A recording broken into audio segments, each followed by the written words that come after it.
86th helmet. Equipment manager will attest to his ability. Second down and 1. Long one. Whoa! Right up the gut. Alonzo Highsmith, the freshman from Miami, goes for 18 yards and yet another Miami Hurricane first down.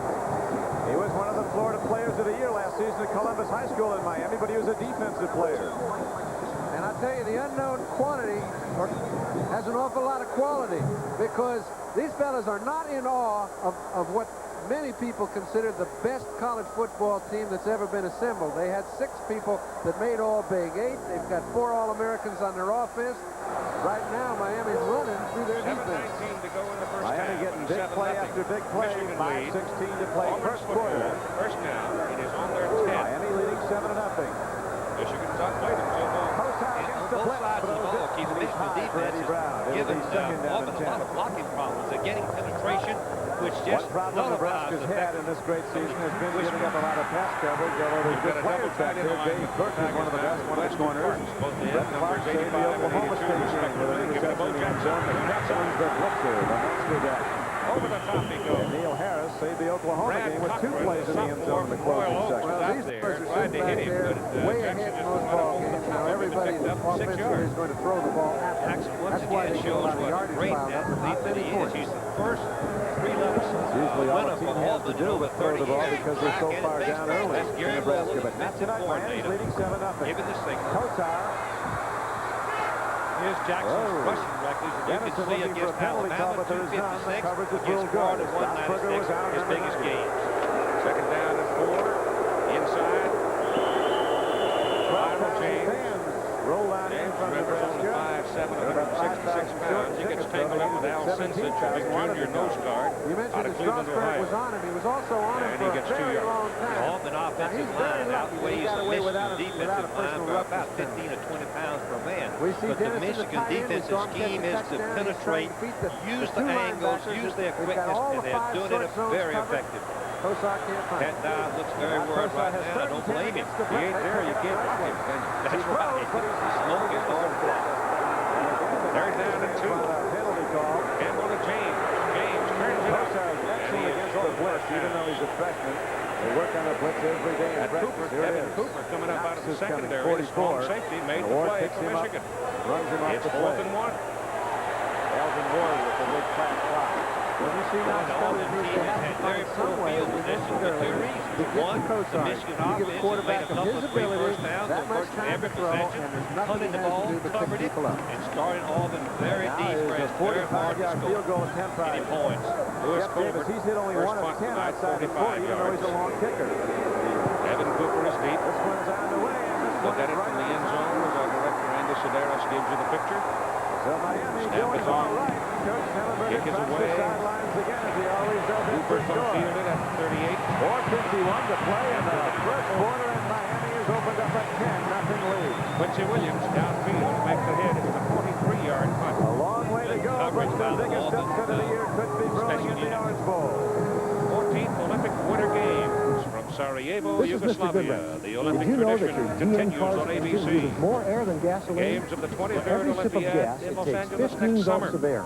That's why a clean air filter helps keep you from wasting power or damaging your What are you engine. going to be covering So over they there have for to the do Winter that to Olympics? check your air, fuel, and Ski oil jumping filters. and Chances speed are you'll skating. save gas Aren't you and going money over there in too. about a week or tomorrow or the next day? It's another Going to Mr. Austria. Goodrich's good ways. We'll see the spring tourney.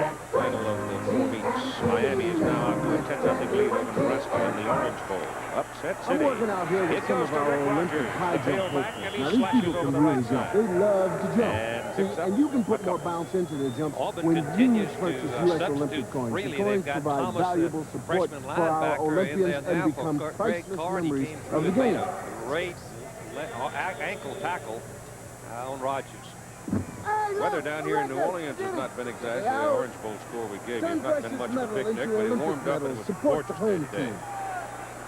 It's time for the whole nation, I think, to get a little respite. NBC Sports World is back with a strong right jab. Knockout artist Tony Sixton, Tucker Collins in 2. Steve Smith, option down the line. Now he turns with his sights set on power puncher Don Lee. The rain heats up at a special time on NBC Sports World. The first Orange Bowl 50 years ago was the vision of Miami Recreation Director Ernie Seiler.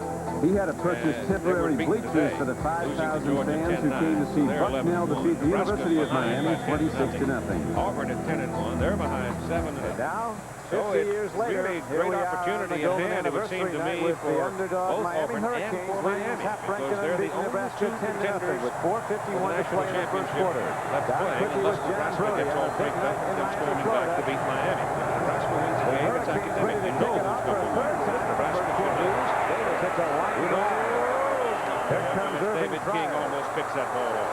He almost got it on the rebound. He is struck Everyone down that plays about Auburn the knows that 29-yard line. David King is a fighter. Return He doesn't by give Irving any Bryant. ground. He Out comes plays a Turner Gill on the tight Nebraska man-on-man. offense. He gambles and he takes John Rozier had chances. a Right here, 27 Bean yards is on his open first carry. momentarily. There's the You numbers. see King, number 18, and they shut him 27, down come into the last picture. two The ball drives. was thrown We will away, hear from him. and King got a hand on it. We'll hear from him, but Brackett is they in the don't punt seem too now, and going concerned. deep from Auburn is Trey Gaines. And Gaines is way back. He's standing back inside his 15. The punt comes from the 35. First and 10, Nebraska. And he's got to come a long way to get it. He won't get there. So once again, the ball is bouncing around, and Michigan will down it at the 21. It was only a 35-yard punt. And you've got 4 minutes and 10 seconds left to play in the first half. Straight ahead from the 20 out to about the 26-yard line. Here's the six. Tony Fitzpatrick, number 62, the nose tackle on Trainowitz. Now look at this. It's necessary for him to make penetration in the middle of the line for the linebackers to be able to fill the hole and the whole defense to operate. That time he got blown off. Rozier breaks open, and Mike Rozier is ahead for Nebraska first down. Rozier with that 41 pitch goes ahead for 12 yards. They say he's got a great throttle down move. He'll wait for his blocks, fast as he is. Once those big linemen commit, Rozier makes his decision and goes. That time a 12-yard gain. Nebraska gets a first down out to its 47-yard line. 4:03 to play first quarter, and the clock runs. Miami 10, Nebraska nothing. Pitch back, Rozier. Tremendous play. Jack Fernandez, senior linebacker number 51, makes the play behind the line of scrimmage.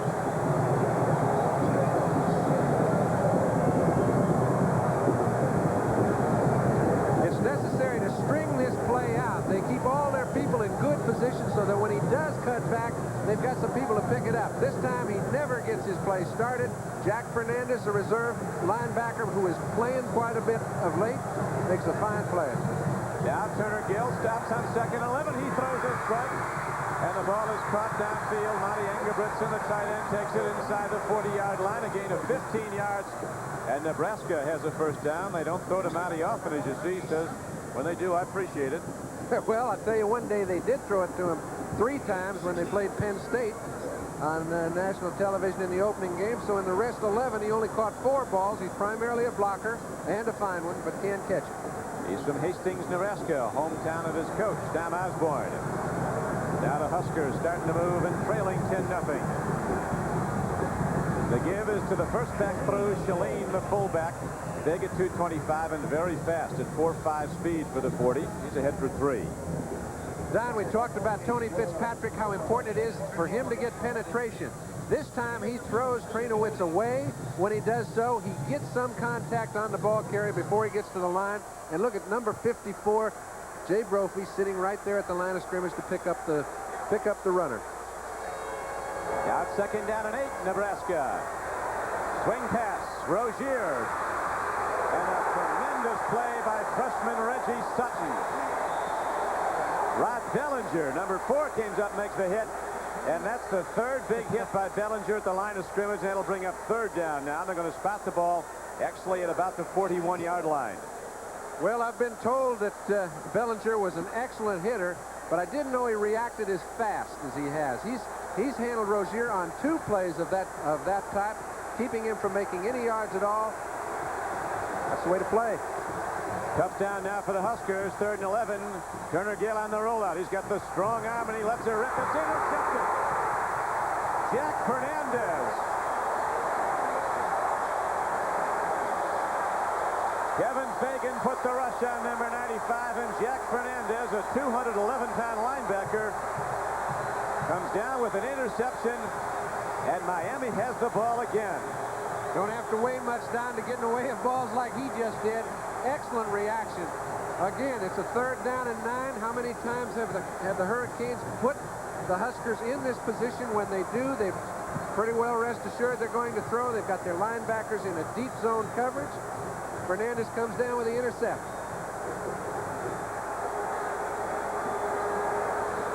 And as we pointed out earlier, John, Turner Gill throws very few, less than 3% interceptions. Albert Bentley runs the ball, and Albert Bentley takes it to midfield, ripping off a gain of some 16 yards. The crowd is a Miami crowd predominantly. Tigers got a and little they've got better something to field cheer position tonight, at least this early. Well, the important thing is that they knew at 21. that Miami had to get off to a fast start, and they did that with inside the boundary as the white man. They stopped it. They come out of the wishbone. First man is the fullback. Campbell took it away from him, kept it. What Nebraska likes to do, and when they did get it, they knew what to do. Well, you're talking, Frank, about the possibilities, you know, if Nebraska should fail to win tonight. Miami, of course, a lot of people think they just automatically ought to be voted number 1. But if Auburn comes back to win this game, I wouldn't be surprised we had a split in votes. I think you're right, Keith. I think if Auburn can win this football game, they should be given serious consideration. It's going to be dependent upon who looked the best between Miami and Auburn.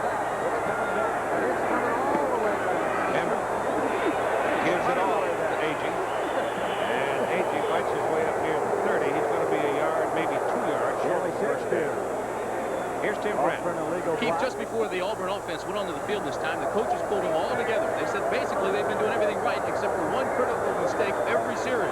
They told them to keep doing what they've been doing, but it is critical that they score before the half. They better hurry. They've got 3:05 to go. Will be very, very unlikely unless get a long run out of Jackson. 3rd and a yard and a half just to keep them off. Right here. Michigan overshifted to the wide side of the field. They give it a long to James, and James may have it. A little man, little train, bangs in there and looks like he's out near the 32. Mike Mallory and Dave Meredith makes the hit on him, and it is an Auburn first down.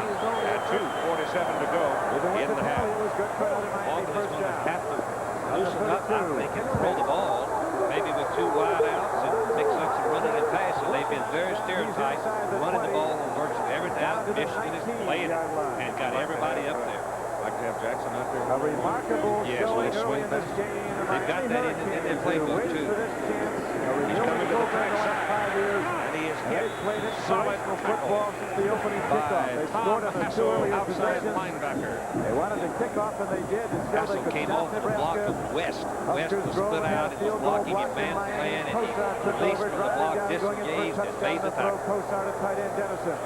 Watch West on this particular play. He's blocking Hassel, who is an outside linebacker. He's staying with him. Now he should drop and cut his legs, and instead Hassel releases and comes in and makes a perfect tackle. Gain of a yard, 2nd down, 9 at the 33 for Auburn. Campbell back to throw. Looks for Chris Woods, going for it. He's down there, and he can't get to it. He had single coverage, and he had picked up a step and a half behind John Block, and his curl behind the defender could not quite reach the field. Still say that Pat Dye is going to have to throw more if they're going to win this football game. Michigan overplaying as we isolate Lott. You can see Woods' speed as he runs right by Lott. Lott should not be turning back facing the ball because that slowed him down enough and then Woods get it behind.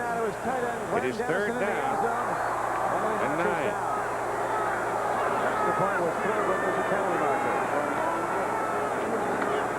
Campbell's pass out for James. Lionel can't get to it. Cooper was there anyway for Michigan. I don't think Lionel could have gone very far. Campbell had seen Buford. Buford was wide open for a touchdown. The defensive back for Michigan slipped, and Buford was open for the touchdown. Campbell did not see it. And you've got a minute and 47 seconds to go in the half now, as Auburn will have to punt it away. Auburn's punts have been 45 and 43 yards. But again, it's Cooper deep for Michigan. Till he gets to the end zone, nobody makes contact. Another look now from ground level is Vernon Kosar. Looking things over, and there's Jennison. Great sure-hand receiver from Joe Namath. sliding down short, and then takes an Auburn roll and rolls dead down around the Michigan 17. 50-yard punt, no return. Coming up on ABC Sports on this Saturday, Sports Beat, Howard Cosell at 3, Momo's Tour at 3:30. And then ABC's Wide World of Sports, premiering with the Harlem Globetrotters in Hong Kong. First time ever visit to the People's Republic of China. Fun to see. Both teams have 3 timeouts. It'll be interesting to see if Auburn uses the timeouts to try to get the ball back one more time.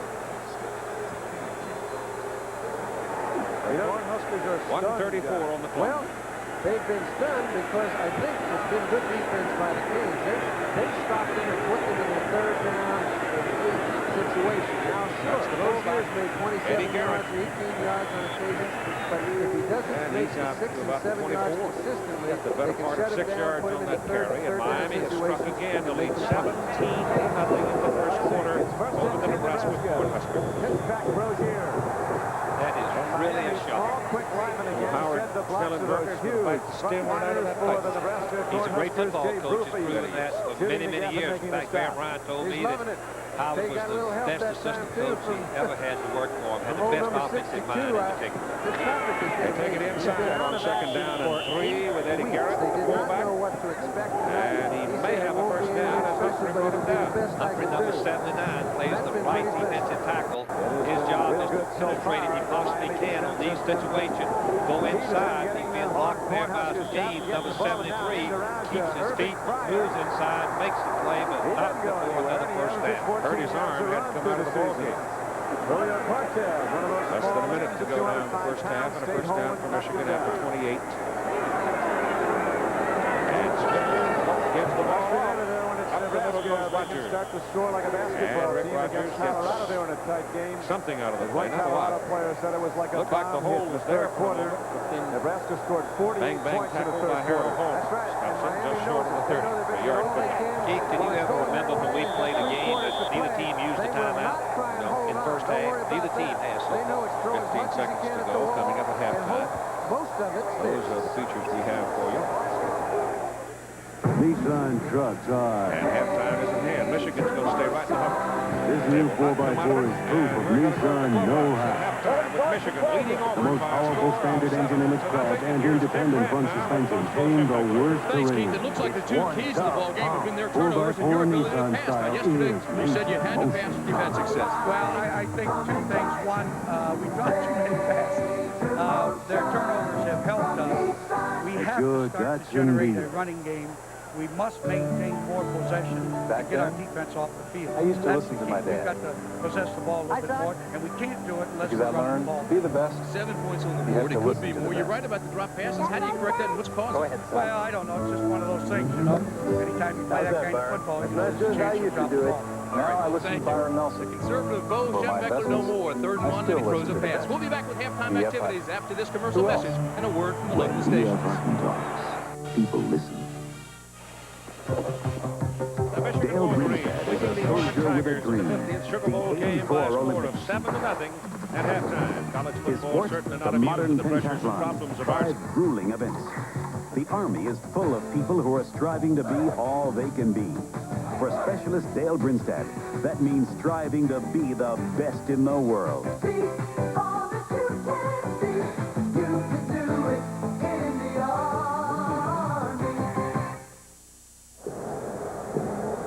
Back at the Orange Bowl in Miami, Don Crookie with John Brody. It has been a most unbelievable first quarter of play. The underdog Miami Hurricanes rolling up a 17-0 lead. They call this the most important game, John, in the history of the Miami University football team, and it could be the biggest upset in many years of college football. I don't think there's any doubt that the University of Miami is not only excited, but college football is on a par with pro right now. Nebraska hits a big play. Ricky Simmons, a fleet wide receiver from Greenville, Texas, catches the ball and gets ahead for a Husker first down. When you look at the numbers, though, that Nebraska threw into the football computer this year, they about blew it apart. Over 600 points scored, 52 points a game. How many touchdowns you say, John? 84, that's not too bad. I can hardly even use numbers like that, but right now, they're not making much. And I'm crediting Miami. Rozier going wide in another big play. Again, it is Julio Cortez, a junior from Miami, Florida. He's not big. Miami defensive coaches were talking about they'd have to blitz a lot against what they thought would be running plays to try to get these great Nebraska backs before they got started. You know, they said that, but Tom Olivato said to me simply, we're going to try our four down linemen. We're going to try to play standard, and if that works, we're not going to do another thing all night. Well, it's working, and they haven't had to use the blitz. They've been in control of the line of scrimmage, and that's a rare thing indeed. Early in the second quarter, underdog Miami leading top-ranked and unbeaten Nebraska 17-0. Swing pass, Irving Fryer, he gets popped. Again, it's Dellinger. He's got the Nebraska playbook, this Rod Dellinger. Boy, it's a tough thing to do, you know.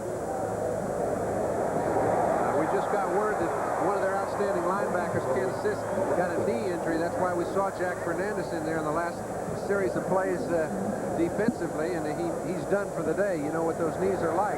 I would like to mention that Nebraska has three of the top, considered the top 4 players in next year's draft. Fryer, Rozier, and Steinfruber, okay? And these fellas are handling it. And they're much smaller. They say it was a 40-pound weight advantage, but it's probably more than that. The Huskers are even bigger than listed. Now, Turner Gill with a deep drop. Stands in, throws a strike downfield, but Kimball can't hold on. Scott Kimball, a very quick wide receiver, goes high up in the air. Irving Fryer also downfield. It was off the hands of Kimball. Doug McFadden, a young freshman cornerback who was hurt earlier. Iced down ankle, so he'll probably not return, but pretty happy guys they all are right now. 14:34 to play in the first half, and Nebraska has to punt the ball. Eddie Brown is the deep man, and he's tough. Livingston's first was only 33 yards. He gets off a tremendous punt, though. And fast, Eddie Brown goes from the 14, and there he goes. He's tough to catch. Eddie Brown with one man to beat, and he cannot do it. Mark Shaleen, the blocking back on the punt, a 225-pound fullback, caught him. But Eddie Brown just ripped off his biggest return of this season. And Miami's ready to go again. Well, how sweet it is. You talk about special teams doing their part of the job. These fellas up front have created holes. They've made fine plays, rushing the punter. They've been doing their job on kickoff returns. And Eddie Brown just brings a long punt return. 48 yards long, and it's down to the 43-yard or the 38-yard line of Nebraska. First and 10. Kosar, he'll check off a lot at the line of scrimmage. Knox blitzes. Swing pass out there, and Rob Stuckey had a play on the ball. So it'll be second down and 10 for Miami with 14:08 to play in the first half. Mike Knox, number 44, the man we talked about as an outstanding inside linebacker. He's been instructed to get after the quarterback. We saw him try to do it with 4 down linemen. That didn't work. They're now sending 5 and 6. Kosar sees the play is no good. He throws the ball over the intended receiver, and they go back to the huddle, second and 10. Most young quarterbacks can't do that. This guy looks like he can do about anything asked of him. He has all season. Bernie Kosar dropping again. Second and 10. This time it's intercepted. The monster back, Mike McCasland, intercepts the ball for Nebraska.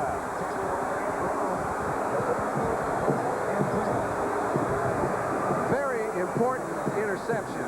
The reason being, the Canes were on a roll. They know if they can get to 24, that's an awful long way to come back. Sure, there's a long time, but an interception at a critical time is very helpful. Mike McCasland makes it, and Nebraska takes over, first and 10. This is my hideout. I build golf clubs here, and it's amazing how they've changed over the years. Same with Pennzoil. When you think how much cars have changed, you know Pennzoil can't just keep up. It's got to stay ahead, and it has. Pennzoil started with quality, and you know, They keep right on delivering it. And somewhere around here, I've got an old tractor to prove it. Pennzoil, quality protection. Ask for it. When you buy a professional computer from Wang, you get more than just a powerful personal computer. You get an easy-to-use workstation that opens the door to office automation. A workstation that communicates with voice and images and links to other computers so you can share information with everyone in your company. Put the Wang professional computer to the test. When you consider all the things it can do, it's an open and shut case. Last two national champions, North Carolina versus North Carolina State. Great All-American ball player Michael Jordan takes on the PT boat Spud Webb.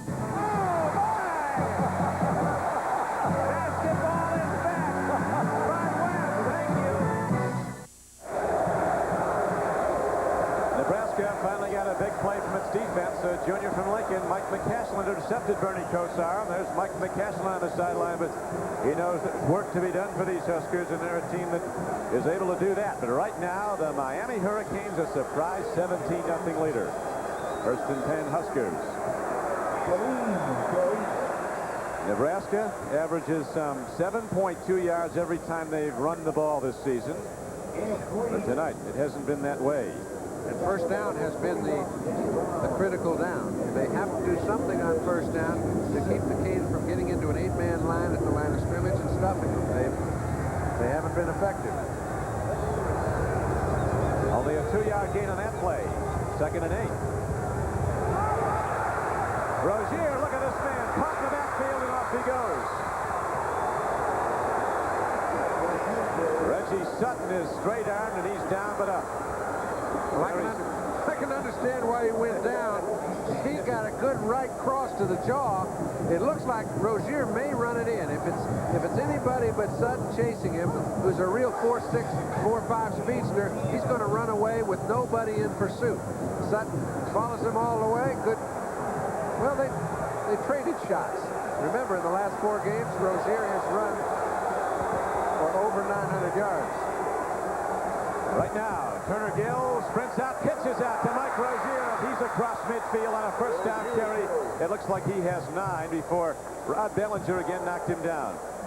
Saw Rozier with that straight arm. Barry Switzer, the Oklahoma coach, said of Rozier, he plays mad every down. Well, if he does, he sure is mad now. Not what the Huskers expected. But still, 12:55 to play in the first half. A halftime score at the Sugar Bowl. Michigan in the process of a possible upset of third-ranked Auburn, leading 7-0. No! Turner Gill lets a home run ball fly. Scott Kimball is bumped off the play. So it'll be third down and just over a yard. Well, they don't worry about that third and short. They're going to take 2 downs to have a go at it. You can bet on that. If they don't make any yards right now, this would be the time Tom Osborne knows it's critical that they put something on the board, at least sustain a drive, and they will not be punting. There's a big down now. It's third and a long one. Shalene hits, fights, gets straight ahead, and it's a first down. Tim Brogan coming into the game, gets ahead for the first down carry, the up back. Number 66, McMurray. Now he's coming in at the nose tackle position. He's holding his own also. When you hold that center right there on the line of scrimmage, you've done your job, and your linebackers can come and pursue. Jeff Smith is in as the I-back now, the deep back. Rozier's out. This is Jeff Smith. Play faking, and Gill takes it himself. Turner Gill gets down to the Miami 39-yard line on a first down carry. He was good for a gain of about 7 yards. Free safety Eddie Williams knocked him down. Turner Gill has a lot of options. The Yankees want to sign him to a baseball contract. He's a top shortstop. I think he'll go ahead and play professional football if somebody's smart enough to use him as a quarterback. You remember Wally Moon at Washington University about 6 years ago? Well, now he's coming back as Canada's best. And about $1 million per. You got it. Pitch back. quarterback. Running high with the ball is Rozier, and he's ahead for a Nebraska first down to the 35-yard line. The Cornhusker fans rolled on in, many of them early. It was a little rough out in Nebraska, as it has been throughout the Midwest. Rozier's run the ball now 11 times for 80 yards. 2 big gainers in his first 2 carries of the night. Been quiet lately.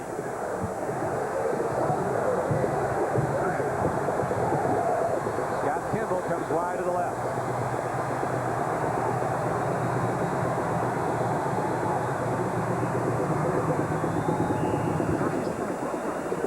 Tim Brungard again carries the ball. The fullback, the upback, taking it down to the 31-yard line. It's going to be second down about 6. Don, you hate to overdo one position, but number 62, Tony Fitzpatrick, stands the center up. That allows Jay Brophy, number 54, to find the hole. He hits the running back right at the point of attack. But even with good running, he picks up 4. You pointed out, John, though, Ken Sisk, Miami's leading tackler, went out with a knee injury. Right now, it's second down and 5. Pitch back. Rozier using his blocks on that great instinctive cutback move. He's down to the 25-yard line. Looks like he might have a Husker first down. Kenny Calhoun, the rover back from Miami, hit him, along with Danny Brown, the right end. Coach Osborne, in good times and bad, never changes his demeanor, a lot like Coach Landry. No, but it's working inside. I asked him about, hey, you know, has anybody ever had a better offense than you fellas have in collegiate football? And he says, you know, I don't know. He said points maybe, of course, all the statistics. He says, but you know, by game time, I figured out 48 ways it's impossible for us to win.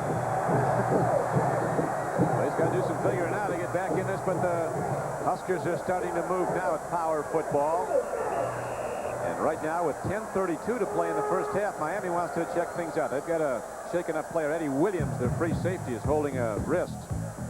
So with 10:32 to go in the first half of this golden anniversary of the Orange Bowl, the shocking early number stands. Miami 17, Nebraska nothing.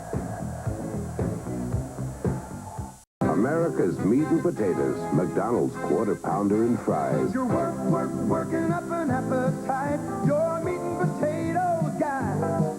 Looking forward to when you can start working on a quarter pound of Coca-Cola and fries. That's your favorite, Dad. That all-American taste from your favorite place. America's meat and potatoes, McDonald's Quarter Pounder and Fries.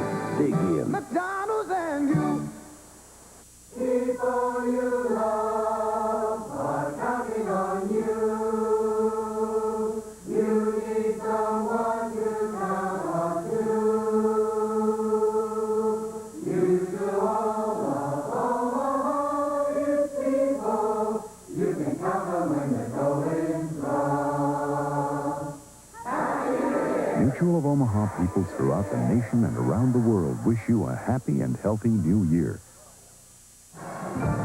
When Clemson arrived in Miami for the 1982 Orange Bowl to face Nebraska, Clemson was ranked #1, but picked as an underdog. Sparked by quarterback Homer Jordan's 13-yard touchdown pass to Perry Tuttle in the third quarter, Clemson won the game and the national championship. And Howard Schnellenberger and his Miami Hurricanes, an underdog in this 1984 Orange Bowl game. Right now, trying to stave off the Huskers, Miami leading 17-0. Second quarter. Irving Fryer.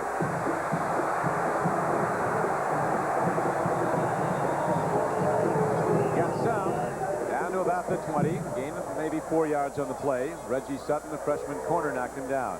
Don, what you have when you don't have a lot of blitzes. This is Jack Fernandez, fellow that came in for Ken Sisk. Brophy was fooled a little bit, but Fernandez is so fast on the ball that he gets out in pursuit. Now remember, when the running back cuts back, and that's Irving Fryer, a certain #1 draft choice, they've got 5 Hurricanes around him.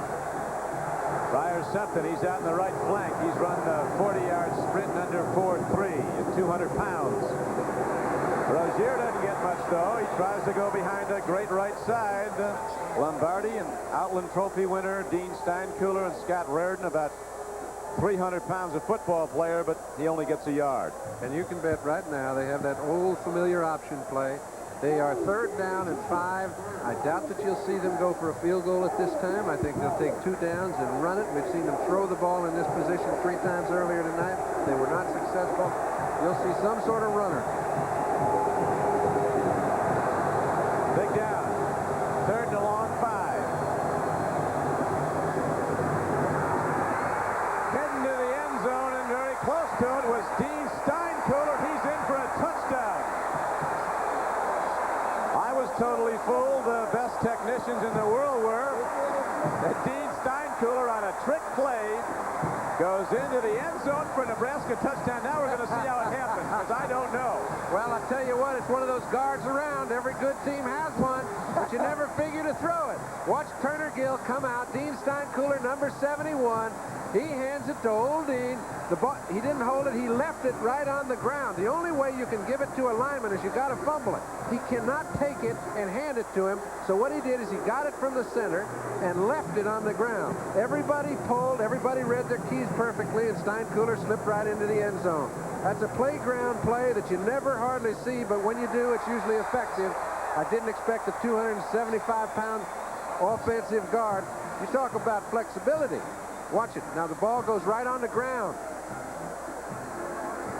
Right on the ground. Steinkühler picks it up. He just left it there. You can't tell me that that's not a planned play, but he has to fumble it. You can't pick it up and leave it there. They've even got a name for it, John. The Nebraska people say it's the Fumble-Rooski, and it worked. Nebraska's on the board. It's here. The first Nissan 300ZX. A technological marvel. Computerized, digitalized, civilized. The new 300ZX, powered by a new turbocharged V6. This sports car is awesome. Come alive, come inside. Made to motion from Nissan. At your Datsun dealer. Hundreds of miles above the Earth, an American satellite focuses a special scanning device on the Rocky Mountains. Geologists at Conoco, a DuPont company, interpret and use these satellite images and other new space-age techniques to pinpoint likely places to explore for the oil we all need. At DuPont, we believe innovative technology can help solve America's energy problems. DuPont, better things for better living. Thursday. Family Ties moves to a new night as Alex becomes an adult. I got 18 years under this belt. Join the party Thursday. All right, if there's any doubt in anybody's mind about whether it's intentional or not, Turner Gill wasn't going to turn around and run away from a fumble that wasn't intentional, okay? Steinkühler picked it up on the dead run and ran it in. Last time it was done was 1980. Who did it? The Huskers did against Oklahoma. Chuck Poole, our man from Nebraska's come into the booth to tell us it is the Fumble-Rooski we've seen, old Broads. You said every team has one, right? But they don't have one of those. No, not. And here's a guy almost 280 that runs the 40 and under 4.7. A Haas from Bern, Nebraska. 120 people in Bern. That's a 120-man fan club that got in Bern, ladies. Nebraska deep receiver. Steinkühler. 17-7. And now Nebraska kicks it off, and here comes Keith Griffin, and the Huskers, fired up by the Fumble-Rooski, come down and cover the kickoff at the 15-yard line. Only a 9-yard return. All right, this is a very critical drive for the Canes because Kosar last time had one intercepted. They mentioned coming into this ball game, we're going to fire it around the infield. Last time it stuck in the red jerseys. I doubt that you're going to see them try to run and control it, but it might be a good idea if they got the crowd settled down and themselves a little. Throw the safe stuff.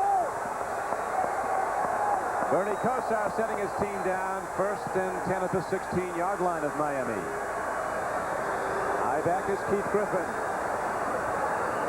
Markers down all over as big Mike Keeler came blusting through and got a hold of Kosar. And you know what happened? It's a too much timer, I believe. Maybe it's not, but I think it's too much time. And if it is, what happened is Nebraska shifted their defense late. Kosar has been effective in changing the play at the line of scrimmage to the proper call.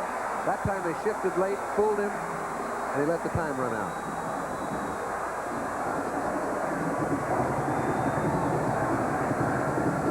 This 25 or 30 shows worked with 7-month in a couple of Olympics. But Kenny Sitzberg was found dead in his bed this week in his home. Only 38 years of age, appears to be of natural causes.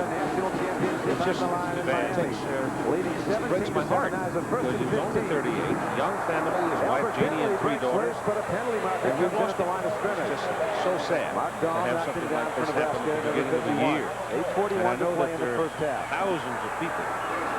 Kenny Sitzberger's fans and friends. I felt compelled to announce it because it came as such a shock to me, and I'm sure it will to many others. Kenny Sitzberger gone. Bomaruski might have done some long-range damage. Auburn will receive the football to start the second half of play. Bo Jackson is not the middleman. It is Greg Fullwood, number 22, who is the middleman, who received the kickoff from Todd Schlupp. The Michigan Wolverines playing a very heady football game in the first half, leading by a score of 7-0. Ball in the air, and it's again a very high hanging kick at the 2 in his fullback. And he tries to get in behind his wedge, but they can't open an avenue for him, and he goes down at the 21. The Michigan defensive unit, Big Mike Hammerstein, defensive tackle, 240. Nose guard is Al Sinchich, 230. And Kevin Brooks had a terrific first half, 250-pounder. Carlton Rose, the linebacker, at 210. Rodney Lyles played very well, 225-pounder. Timmy Anderson inside at 220. Mike Mallory at 215. Look at the neck on Mallory. Nebraska has real good personnel, but they're also very patient. They camouflage what they're going to do. And once you keep them for a while, one thing, they're not going to allow it to happen for the rest of the game. They've changed a lot of their philosophy right now. They're waiting until Kosar gets set. Then they're changing into what they're going to do. And it's Comes up the boundary and gets across the 30 up to about the 35. Where Tony Gant finally brought it down, and it was wicked blocking to get it around the corner. John Lott is a quarterback, 6 foot, 180 pounds. Brad Cochran, 6'3", 205, a sophomore. Strong safety Evan Cooper, outstanding in the first half, senior from Miami. And Tony Gant, a sophomore, at 6 feet, 165. Let's watch West blocking again. Coach Schimbeck told me that West is the best blocking in America. You can see why right there as he blocks Carlton Rose, number 89, right to the ground. And his first down, Auburn out at the 35. And Bradley Campbell back on the first down, goes deep with it down the middle. Buford on the run, and Clayton Buford can't quite run it down at the 15 of Michigan. Cooper was with him. Ball just kind of hung up on him, and he could not run it down. First and 10 Hurricanes. Here's your offensive alignment for the Auburn Tigers. Jackson, James, A.G., and that wishbone with Woods, the wide man, and Campbell at quarter. And up front, it's West Wallace, Tamburello, Jordan, Watt, Arrington. Keith is summarizing the Michigan defensive strategy. They've gotten penetration on the option play, and the defensive backs, Cochran and Cooper, have had quick support, just like linebackers have stopped plays in the line. Nebraska linebacker up to attack. Second down and 10. With the man number 16, when he sees Kosar looking to break free, he throws it off the belly. It's a loop-off pass. It looks like he's been taking lessons from Plunkett. Well, he gave it to the lead man. That's called a bad ball drill. And A.G. is out whenever they just get a hold over of the you, just throw it any way you like. 2 yards. And Albert Bentley was there to receive it, and it's another Miami first down. So they're out of the hole after their 41. Here's an interesting stat that may surprise people. Third down conversion, Auburn 1 from 6. Auburn has 6 third down plays and lost a total of 15 yards. That's despite the fact now that they're averaging almost 7 on the first down. Conversion downs have hurt them. Cauldron of sound, 75,000 here. They've been a rocket Third and about 8. of this game. The call will be against Campbell to throw. Hurricanes. Ducks it off to Bo Jackson. Runs through one tackle. He'll get several more. And he is gang tackled at the 45, a yard short of the first down. Once they did get the ball. Rick Campbell had Ed West fumbled in the pile up, and Michigan comes up with a football, and the Wolverines get another turnover from Auburn. Somewhere in the bottom of that big stack, as he was gang tackled and forced the ball loose. Brad Cochran, number 30, came out of the pile with it. You'd have to say that Michigan is playing just a perfect game as far as bowl strategy. You play defense, you play hard, you limit the other team's offense, you gang tackle, you force the ball loose. Jackson, number 34, has it. He's changed it from left to right. He doesn't have possession. Look at the white shirts coming in there to help on that tackle. And the ball pops right out. And number 30, Cochran recovers. Give the ball to Rogers, the tailback from the 45. He gets a yard. Auburn now with 4 turnovers in the ball game. And Right deer from Miller. Everything Michigan there will is wanted in a put deer that and in less. proper perspective. Michigan was number 1 in pure number of turnovers with 15. Auburn was number 2 with 16. 1965, the first Orange Bowl played at night. Alabama quarterback Joe Namath was hurt and was not expected to play. Keith, I He believe did, defenses but just even his about daring dominate fourth-quarter most ball sneak couldn't give the Tide the victory over in the bowl Texas. games, I should Nevertheless, say. Namath was named most valuable player. Second down 9. Ball sitting on the Auburn 44. on the Miami bench. Steve Smith back. Talking to Joe about Bernie Kosar, I mentioned simply, he said, this fella can throw. He knows where his bread's buttered. He's in there with the defensive players. He's telling Tony Fitzpatrick how to play defense. He's learned a lot since he's been out of football. The defensive end. Joe Willie talks football. The Hurricanes listen. And right now, early in the going. Dow 15 Hoffman players sharing the nose for job Miami. with Carroll Ballman, Donnie Humphrey. Hurricanes a surprise leader 17-7 in the second quarter. The defensive end. Kosar looking Greg long. Carr, the Home run linebacker, ball. leading tackle on the team, and Jeff Jackson is the other linebacker. And it is third down and 9 now for the Michigan Well, I'll tell you, Wolverines the at the important thing Auburn there 44. is that he came back and he said, hey, they talked earlier, we're going to use the whole field. He's got a very strong arm, and the whole field means down the field as well as in the zones. And he has spread everyone out, which gives him an opportunity to hit Dennison in the middle on the third down situations. When you spread that defense out, they've got 53 yards of width to work with. He's got a real strong arm, and you can be effective. David King, the cornerback, who was hurt early, came back to play. Second and 15. The other corner is Jimmy Warren, 180-pounder. And the safety is Tommy Powell, who is the strong safety at 190 pounds, and Vic Beasley, the free safety, at 185. This is the 5th punt of the ball game now by Don Brackett. Turnovers. Now, this He's is waiting very quite a while. uncharacteristic of both teams. Auburn's turnovers have really hurt them, but their defense came back out and forced for them to now get up, call a play on the first sound. Okay, they'll have a pre-planned play, but don't wait, don't let them shift. They're getting the best of us when we do that. Not too bad for a team that's down by 10. It was only a 26-yard He's had 100 yards or more aiming for the Colton last corner. 11 games. It's against Michigan, it appears, and as Mike Rozier, the Heisman Trophy winner, right now, the Nebraska offense waiting for a crack at it again, trailing 17-7 to Miami. If it's only a 5-yard, it wouldn't make that much difference if I take it out of bounds inside your 10. Ready to let her rip. Second down and 20. Illegal procedure. Offense. Too few men on the line of scrimmage. Penalty decline. For Albert Bentley, and the Nebraska defense comes up with a big play.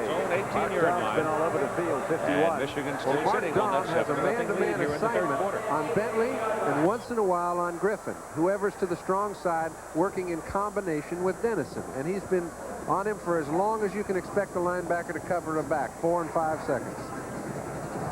Dawn has quite a remarkable story. Earlier this season, he had arthroscopic back surgery, and he also had surgery on his knee all this season. Here he is playing a big game for the Huskers. Third down and 20 for Kosar and the Miami Hurricanes.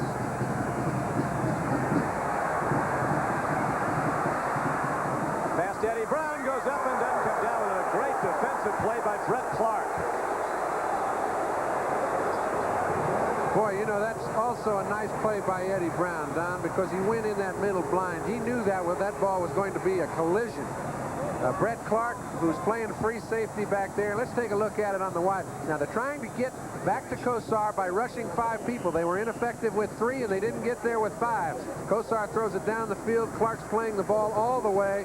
That is a collision. Number 40, Eddie Brown, and number 10, Brett Clark. Great second look, as right now, Miami has to punt the ball, and Rick Tootin kicks it downfield and kicks it far. And here comes Irving Fryer. And Irving Fryer gets it out to the 36-yard line. 41-yard punt and an 8-yard return. They asked Irving Fryer the difference between Lincoln, Nebraska, and Miami this time of year. Irving says, at least in Miami, you can start your car.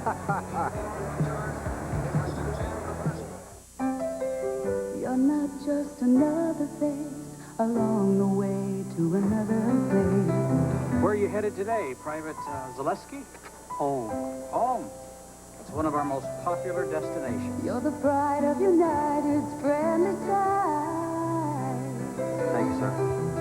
So before you go, my friend, we want you to know, my friend, you're not just flying, you're flying the friendly sky. You must have been starving. We've run a great mess hall here. Flying high across the land. Don't worry, son. Yours will grow back. We're giving you everything we can, and we've got more to give along the way. The average starting position in possessions for the two teams. Now, Michigan, far and away out in front of that category. They've been averaging around their 40 start possessions. Auburn right around the 21, and right now they're starting just short of the 18. So they haven't been blessed with great field position much of the game. First down for the Tigers. And they must be checking off. He's taking a long count. And it goes to the first man. Been on display in the Orange Bowl over the years. Johnny Rodgers led Nebraska to a national championship. Is making a lot of big plays. He's a very active middle guard. Not very big, only 6 feet tall, 220. He's Cowett, the center, is trying to block him, but he doesn't. He runs right by. The amazing thing to me is that Auburn continues to run the triple option, and they must have a minus average on it right now. In regular plays, they have a big yard average. They go outside the always cool under the fire. And Jackson just can't run through that kind of traffic. Nobody can. Not even a quick shot.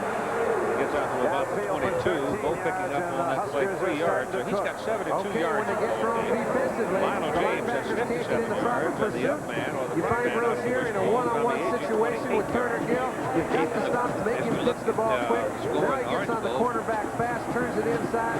They finally get it, but not before he gets about 10. He's over 100 now, Johnny. He has 103 yards for the What if it was that play where they put the ball on the ground as we saw Russell before? Straight ahead, running the ball. Third down and 6. Across the 50-yard line, Nebraska moves into the Miami field on Mike Rozier's run. Well, it's AG again. Take a look at it. This is what a running back in the I formation sees. Now, he's got a lot of his own people crossing in front of him, trying to get trap blocks. He cuts off a trap block that wasn't very effective for them to stop the play. I think we should mention that both Shinbacker's defenses have always played to the wide side of the field, forcing the offense to go to the narrow side, and you can see what happens when they run down the boundary. Good block by Go Jackson on the defensive end, and A.J. goes for the first down and a 15-yard penalty. Knocked him down. There's the camera. Not incidental face pass. The rule says turning, pulling, or twisting. 15 yards. It counts if we hit it, I think. Yeah, the camera might be out. Well, that's all right. The point's good. That's the camera zone. You can go up and way. Michigan 45. Small, interesting angles right over the field of play. Auburn's offense still seems a little bit confused to me, Keith. They're not operating like they have in the regular season. Great throw by Turner Gill. They've got a first down. It's Campbell. Pryor gets the ball down to the 25-yard line. One coach said when Irving Pryor lines up, it's like pointing a loaded gun to the defense. He can do it all. Catches running. That's for 25 Once again, they were trying to go to the wide side of the field. When they don't have anybody in the zone to cover him. He's standing back there running a delay pattern. Now, there's one man you don't want losing your secondary. That's number 27. There isn't anybody within 5 yards or 10 yards when he catches the ball. Gill had enough time to wait for him. They pick up a big first down and keep their drive alive. Real big first down. Third down. Jackson turned back. Reverses speed. They trail 17-7. Right here looking him right in the eye. Throws to the end zone. It's wiped out. Yeah, it's not just a 5-yard penalty because the loss was about a 14. From the trainer Iowa, who cuts and touchdown ball very fast for a tight end. They lost. There was a difference of really about a 19-yard penalty. It's a very tough ball to catch. The ball is coming right over your head. But when he turned around, he turned all the way around rather than continue running. If you see him here, he's already committed. He would have run right under the ball on the dead run, but he committed too quick. 4:29 to play in the first half. 4:29 to play. Nebraska trailing 17-7. Pitch back. Rozier. And he's down to close to the 35. Looks like he might be a dancer until he's 1-on-1. Then Mike Rozier is we used to played Texas. Keith, we used to play Texas wishbone, and I've seen Oklahoma many times. When a back They can get would his shoulders call a predetermined play to get the in a ball one-on-one hit. situation. Take a Auburn look at the doesn't do whole this. defense. They read every play. They penetrate they're a very linemen. It's pursuing forced to defense, hand but they off are to the cut quarterback. off I mean, to from the the point of fullback. attack. And therefore, Jackson Excellent is block not by getting the the ball. tight end. When the tight end gets that kind of a block, it keeps two people from getting into the pursuit. The running back can cut up and get some yards. Good second look as we again go high above the orange ball. Our producer tonight for Little Train gets down NBC to Sports about George 33, Finkel, our director John where it will be a first down. Executive producer Mark Weissman is there, and he and his lovely Carol are celebrating a new Time remaining third quarter, 9:37. Adam, as are the Dennisons. The tight end who's caught 2 leading at touchdown 7-0. passes for the Miami Hurricanes. 3 teams. As Turner Gill comes over to coach Crashing Tom away. Osborne. Osborne, as you know, John, you played with him briefly with the 49ers. You played there a long time. And Auburn here against A Michigan. very enterprising coach. He'll do surprising things. High-ranked team. We saw that with that trailing.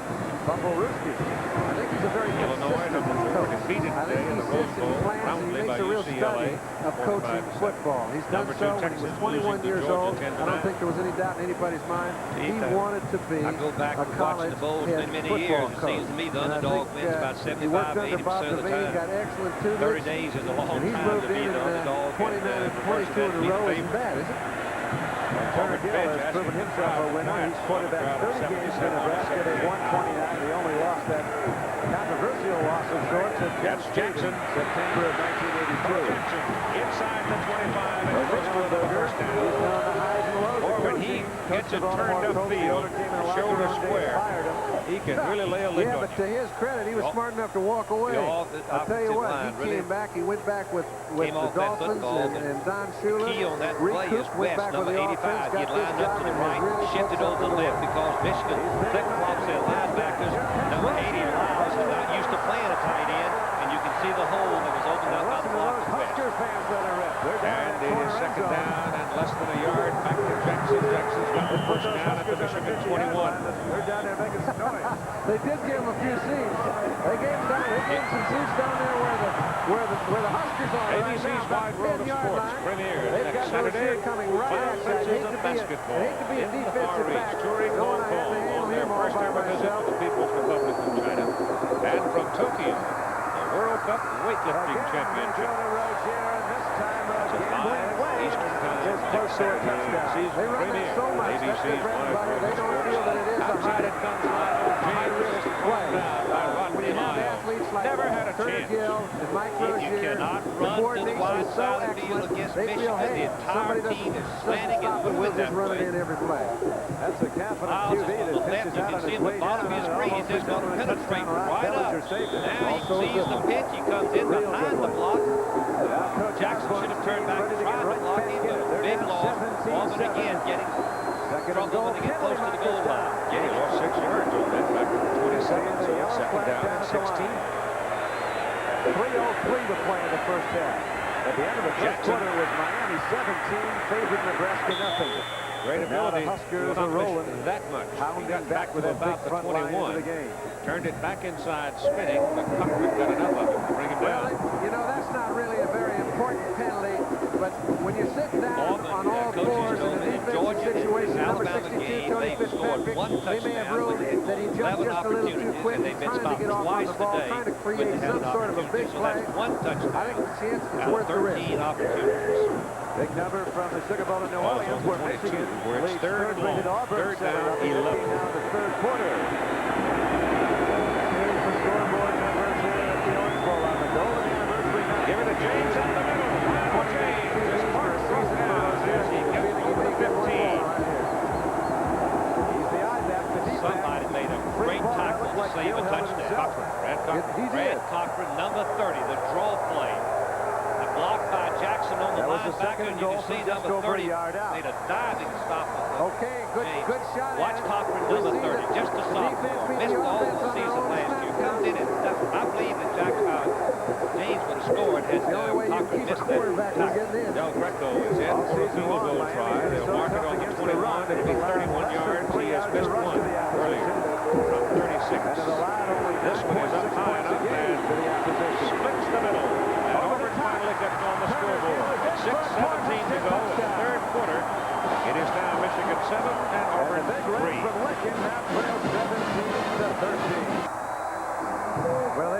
They've done one fine job since that interception of getting back in this ball game. Not trying to do it all at once, Don, but methodically going back to what brought them here.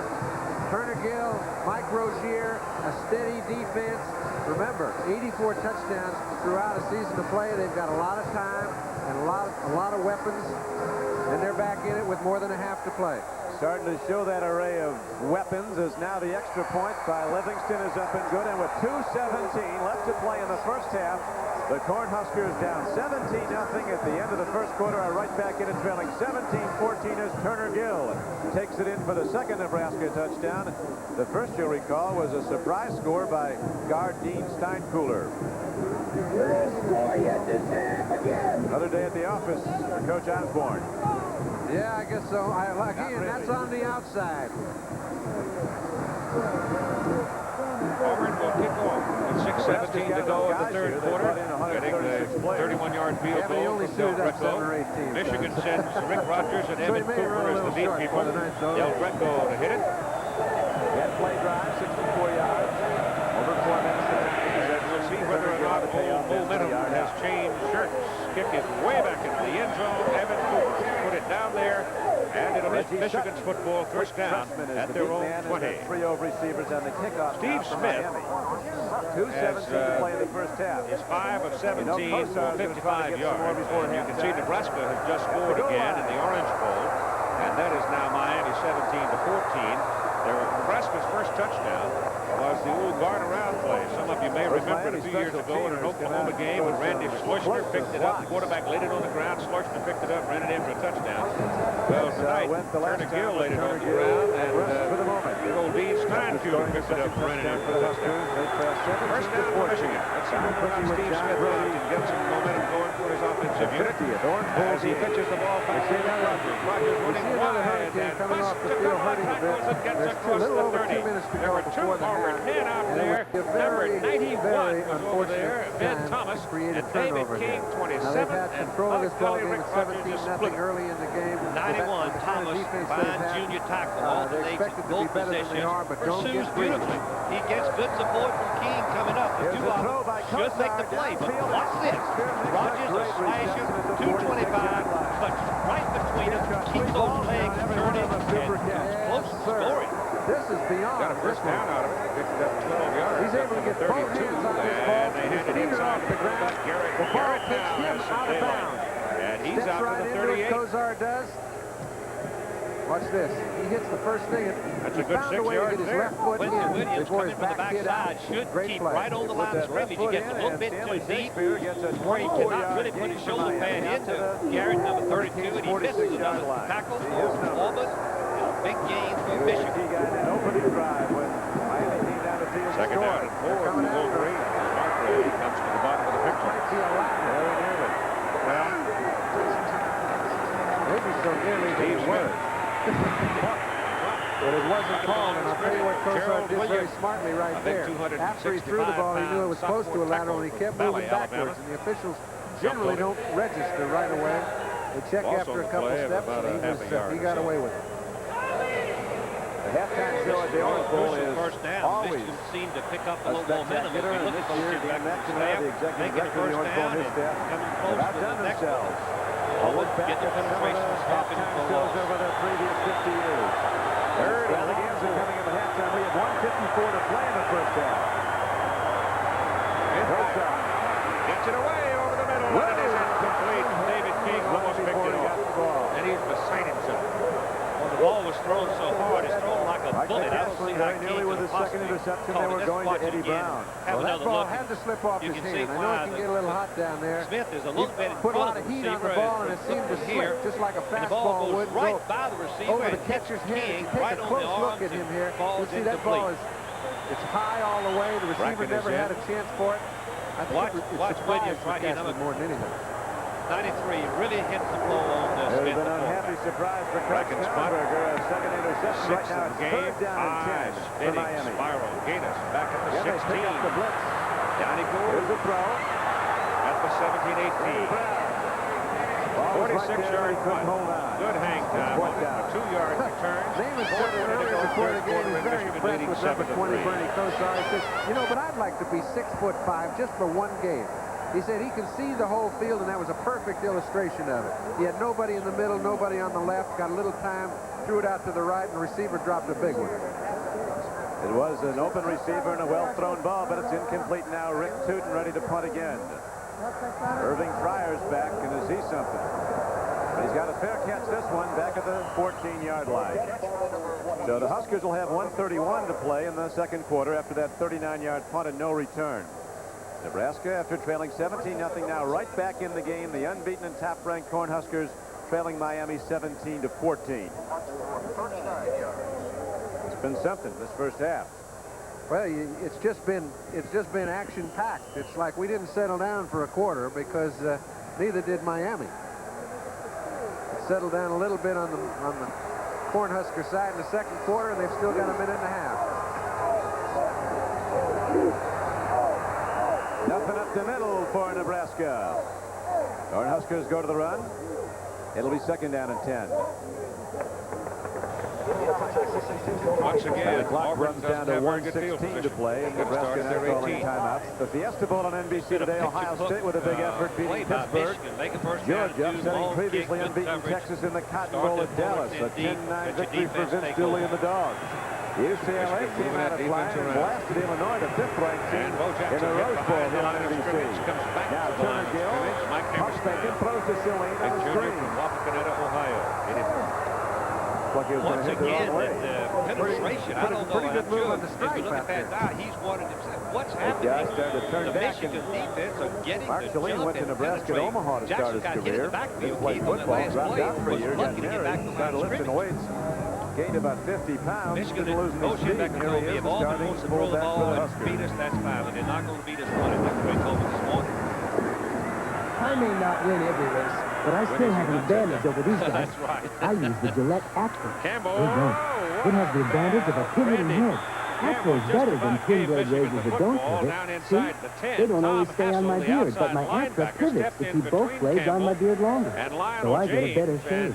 Close, comfortable. Get the Gillette Acro and get the Acro advantage. Hey, everyone can use a little advantage. Receivers covered, then he pitches This to is the back. Mr. Goodrich. But the trouble And did is, you know there are Michigan ways you can has tell a if your number GM 48 car shock absorber is right in okay? the line For of one, fire, check he's the gonna toss tires. the ball to If they the show ball unusual field. wear, Lucky like again. cupping at one spot, it can mean 8-yard worn line. shocks. Keith, Make I've your car noticed hard to Auburn's handle. confidence is in a low So ebb see in Mr. their Goodwrench. offense. They are I have the barely right getting back equipment, up training, the and line of genuine scrimmage. GM They're Blue Line discouraged, replacement disappointed. shocks They don't know available. what's happening. They have a lifetime limited warranty. It's another Mr. Goodrich's good way. Way wide to the outside in the receiver position.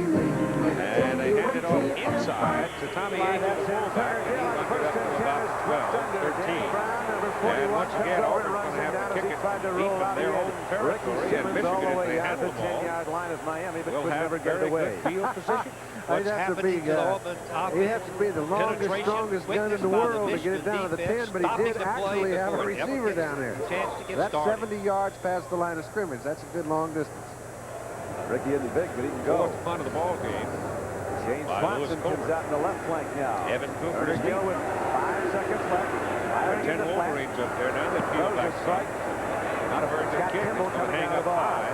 He's getting And quite a bit Cooper of calls for fair disagreement, I catch would up to the imagine. Auburn 45. I don't see a lot of 32-yard complaints, punt. so he... And so the Michigan Wolverines are operating on the The Auburn side of halftime the field show one from more the time. Orange Bowl, always a spectacular on the golden anniversary year. It's bigger and better. We'll also be going to Glen Berman in New York, and we'll review the big plays of this first half, and there have been many. There have been throughout college football on Bowl Day, January 2nd this year. Here's the last play of the first half. Rozier picks it up, and Nebraska, after trailing 17-0, is probably quite content to only be down by 3 at halftime. Very. They were outplayed in the first half. 2 good drives in the last 2 possessions. Puts them back in the ball game. I think that penalty has been refused. So the Hurricanes and Coach Schnellenberger go to the locker room, a surprise leader, maybe not in their minds, but certainly in the odds makers. 17-14. Miami in the lead as we come to halftime at the Orange Bowl. interesting, John, to see the second half strategy if the Miami team comes out with that same wide open football that worked so well in the first quarter. It'll be the same. Halftime score, 17-14 Miami. Nissan trucks are. Can this $59.99 Nissan haul 1,400 pounds? Yep. In a double-wall steel bed? Yep. With the most powerful standard engine in its class? Yep. Anyone else give you all this for a sticker price of $59.99? Michigan's still sitting on that lead. Only Nissan. They've got control of the game, field possession. Their offense seems to be effective enough to make some first downs, and their defense has been sensational. At your Datsun dealer. First quarter touchdown, still standing up. We have been fascinated from the beginning. They put it on the As a over machine, 46. the human body remains a supreme And invention. Steve Smith still To has unlock it. its potential, Looking to throw he it. offers so Does. little. And it's incomplete. Simple and efficient, like the body itself. Well, we got two Which may footballs explain on the why field. so One of the effective quarterbacks just over like there this warming season. up for Michigan. And more like Here's Tim a Brand. reservoir.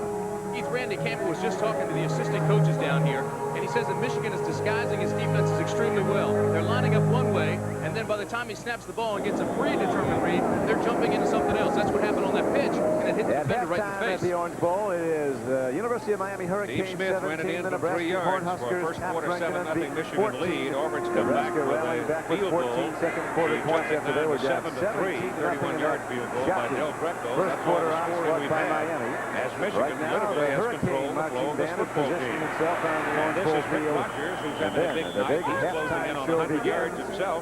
They And kick he off picks up about 5 on that 1984. carry before Greg Carr Let's go brings him down down. and look at the University of Miami going to Michigan formation. offensive The line, marching according to band, Bo the Sheffield, may Hurricanes. not be the biggest that they've had in some years, but they are the smartest. And they pick up the blocks and the assignments and do a great job. You can see from Rick Rogers' numbers there. He's had some good games so far.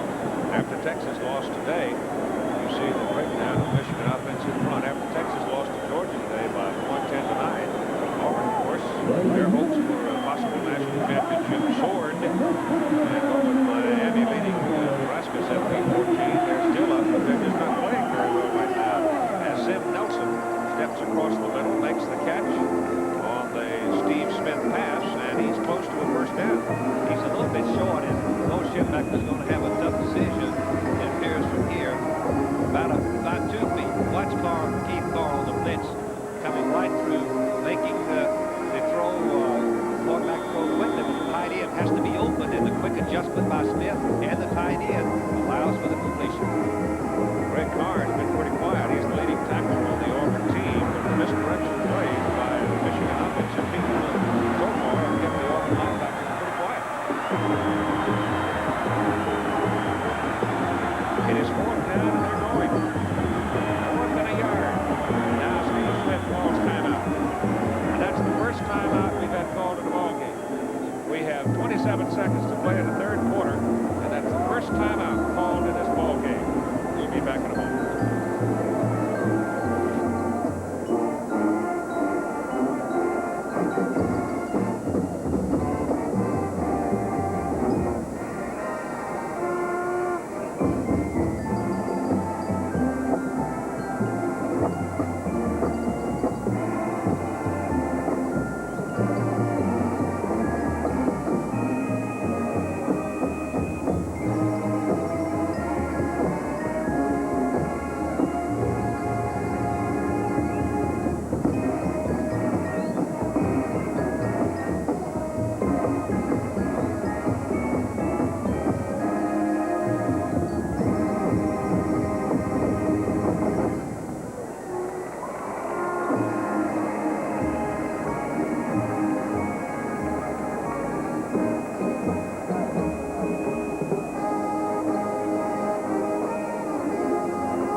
In Michigan's opening possession of the ball game after the kickoff, They gambled on 4th down and a yard. Didn't make it. Up around midfield. Now they're sitting down at the Auburn inside the 37. 4th and a yard, and they're going. 50 years of memory as the 1984 Orange Bowl halftime will continue after this word. Jim Nelson, the tight end, was flecked out about 3 yards, and he jumped. Crowd noise, Keith, in my judgment. It's a January jubilation on NBC Sports. It's hard to hear the Carolina will be jumping when the last year national champions, the Tar Heels of North Carolina, battle the Wolfpack of NC State. All-American Michael Jordan versus Mighty Mike Scott Webb. Then we journey to Hawaii for college football's premier all-star game, the Hula Bowl. Plus Judgment Day in the AFC. It's a gridiron war for a ticket to Tampa, the AFC Championship game. Then McEnroe from Wimbledon, Connors from the U.S. Open, Noah from the French Open, and two-time defending champion Yvonne Wendell. 12 of the world's greatest players assemble for the Volvo Masters. Then join jovial Bob Hope for great golf and great celebrities. The 25th anniversary of the Bob Hope Desert Classic. Plus, NBC Sports World's back with a strong right jab. Tony Simpson sets his sights on power puncher Don Lee. And #1 contender Johnny Bump City Bumpus takes on Lorenzo Garcia for the WBA World Junior Welterweight Championship. It's a January jubilation on NBC Sports. When I say piped it in, we came out of those practices with headaches, not from hitting, from the noise. So we have worked against it. But if you're going to do a lot of work in the line of scrimmage, that communication can be. It's hurt us in some games in noisy stadiums this year. So that's the reason we worked hard. Professors and students from around the world Keith, what he means by working the line of scrimmage, meaning that Smith comes up and changes the play, looks over the defense, he sees where he might make the best yardage, and he calls that play at the line. Understanding the Earth's weather patterns by plotting ocean currents, searching tropical rainforests for new biomedical products, and studying the sea turtle's ability to hold its breath for clues to preventing brain damage in heart attack victims. The University of Miami is among the youngest of the nation's top research and teaching universities. Students here work hard in a unique environment to receive a quality education preparing them for life in the 21st century. There are times cities take off. There are times when universities take off, and when those times coincide, there is the stuff of combustible excitement. We here are at the threshold of such time. The University of Miami, a global university in a global city. He's got some daylight. Since its founding in 1869, the University of Nebraska at Lincoln has emphasized academic achievement. Today, it's one of the nation's major comprehensive universities. Our undergraduate colleges, doctoral, and professional programs attract over 39,000 students annually from around the world. Our faculty includes distinguished scholars, teachers, and researchers. The university is an important center for culture and discovery with a library of over 2 million volumes. Collections in the Sheldon Art Gallery and the University State Museum are well known for their excellence. Nebraska is also an international leader in research, pioneering advances in such fields as mass spectrometry, atomic physics, agriculture, and food production. Our programs in clinical psychology and student teaching have been ranked among the best in the nation. And our graduates have long achieved distinction in the arts, the humanities, the sciences, and the professions. Each year, thousands come in contact with the extension and service programs conducted by our faculty and staff. Quality in teaching, research, and service, that's our heritage and our mission. We're the University of Nebraska, Lincoln, making a good life better for you. The preceding announcements were furnished by the University of Miami and the University of Nebraska. This is Don Quickie with John Brody at the 50th Orange Bowl. Now let's go down and watch the Big Red marching band from Lincoln, Nebraska.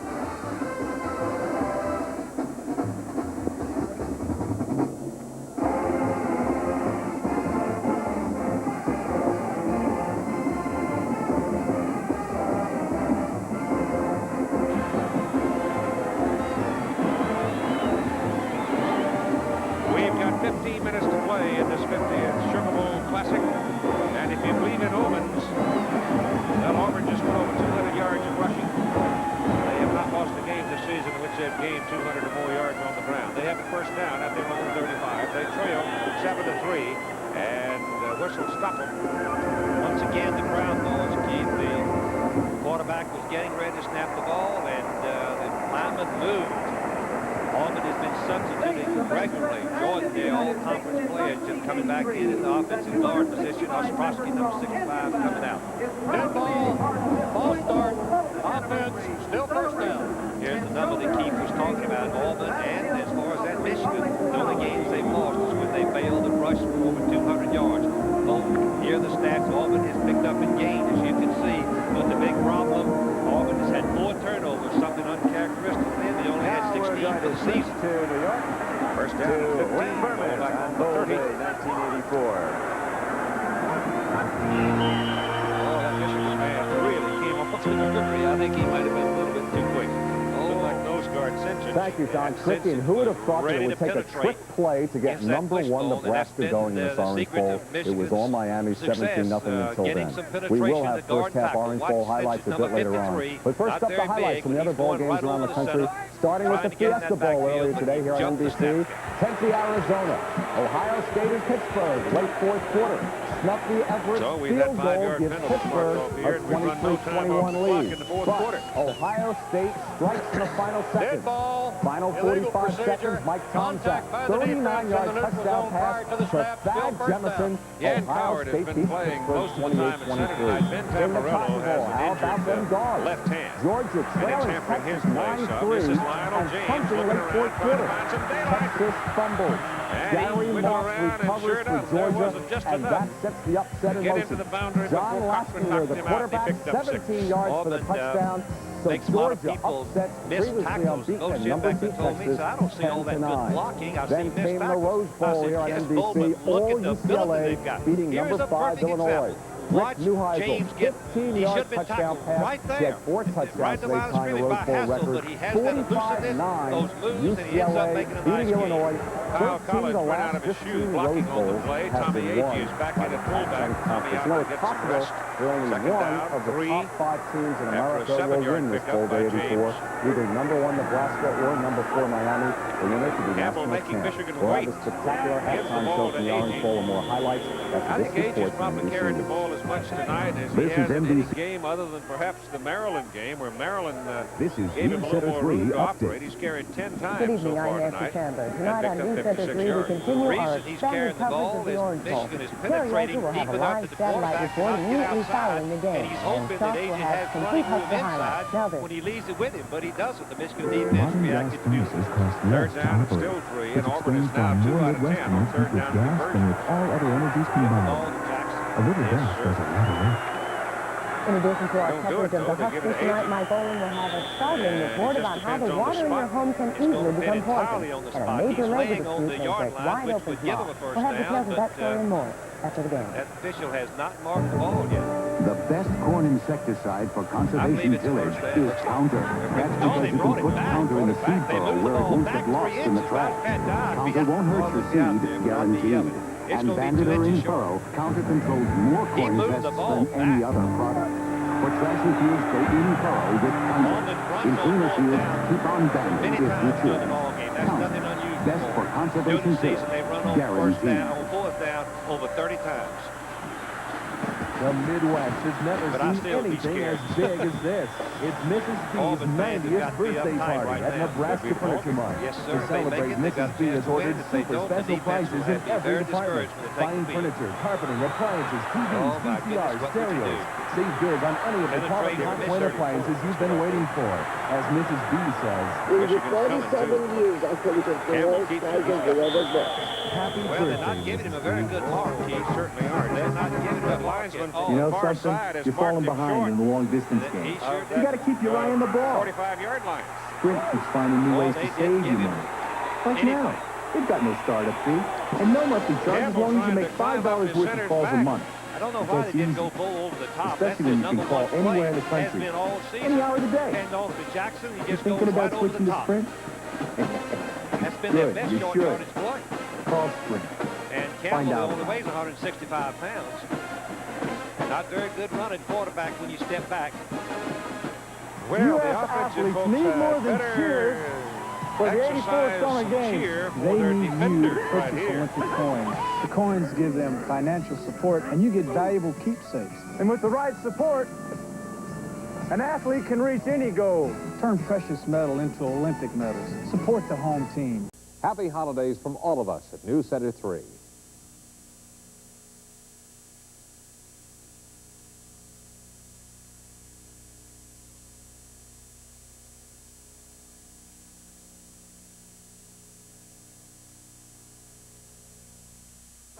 Welcome back to Miami in the 50th anniversary edition of the Orange Bowl. The score at halftime, Miami 17, Nebraska 14. The Orange Bowl game also famous for its halftime extravaganzas.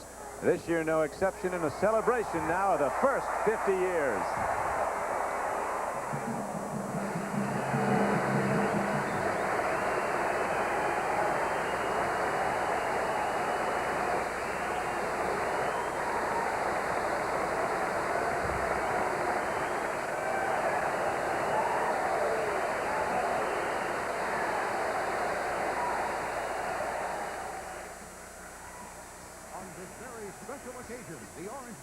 Invites everyone everywhere to join in its golden anniversary halftime celebration.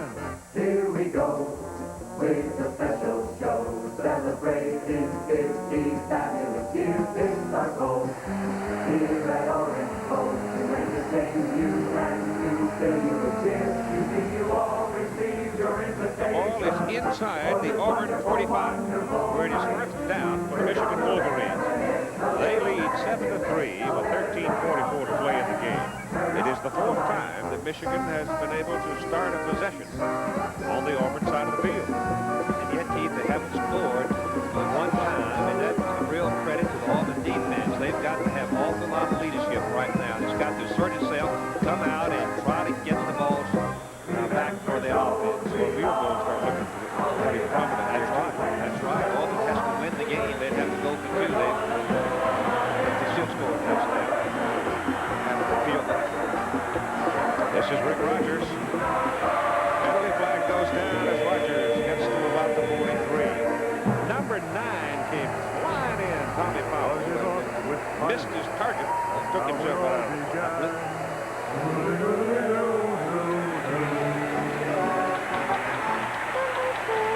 Let's go back and look at the officials we talked about earlier.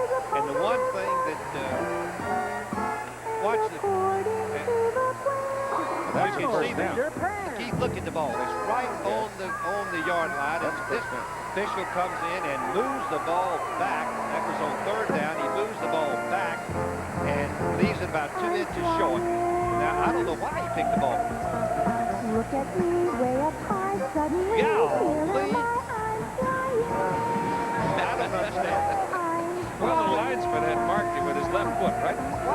He was inside the yard mark of the line. Oh, now see the linesman here, see his left foot? Now the umpire's back there spot the ball again. I don't know why the headline was not spotted. Now he's back. There's the ball right there on the yard line and first down.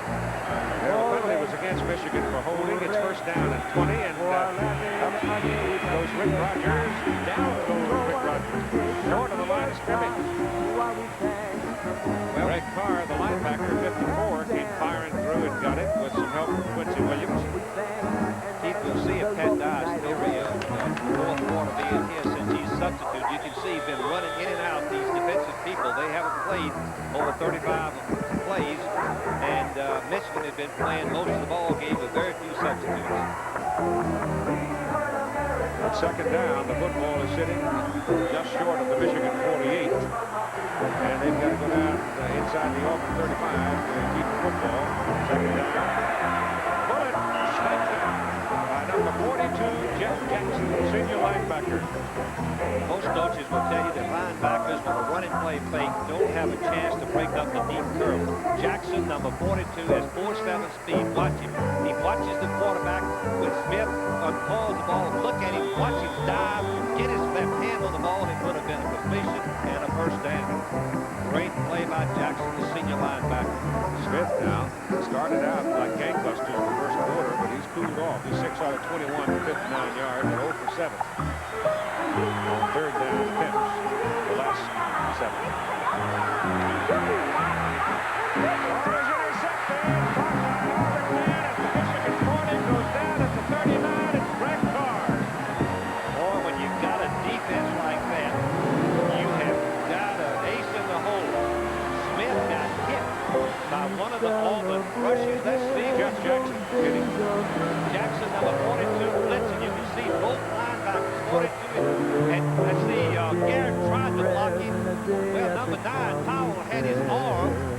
Jackson was hitting right in the middle. Had two men on it, appeared to me, Keith.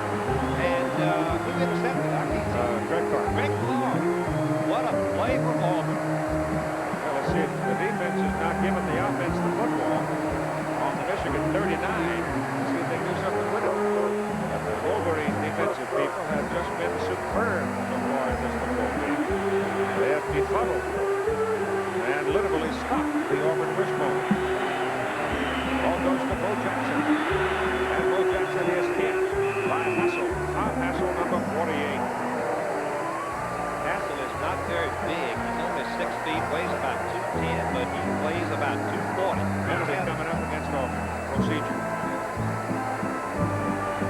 Once again, to me, it seems that the quarterback is lineman cannot hear the snap count.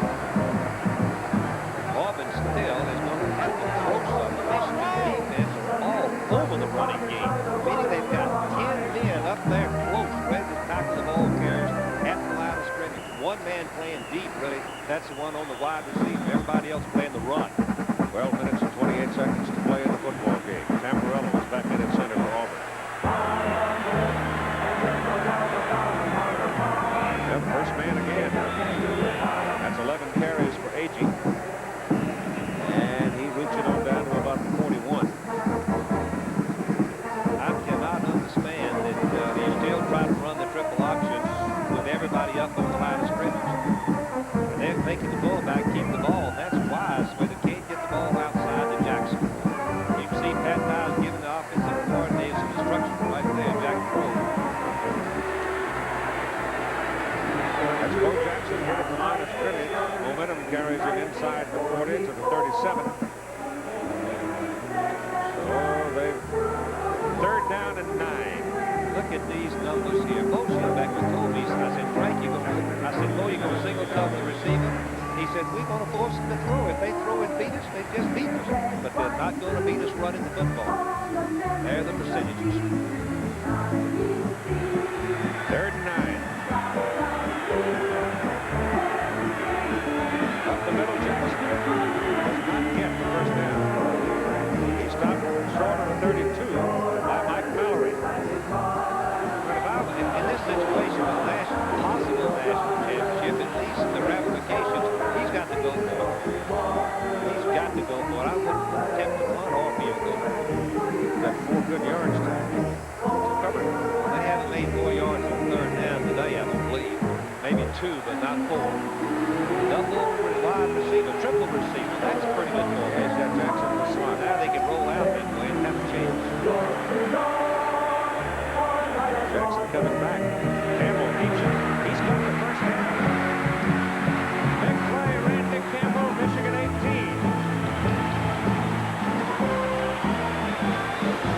Here's a great play by Campbell. A tricky play. They lined up in a passing formation. Jackson comes back in motion, and then it's a reverse kind of play, and you can see that it caught Michigan unawares. They were out of position, and Campbell once again makes the key play on 4th and 4.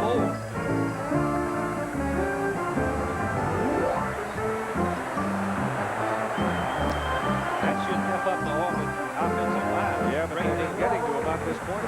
Stalling. They have not scored in 13 once in 13 tries from this part of the field.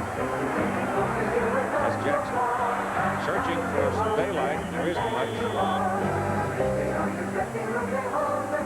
Maybe 2 yards.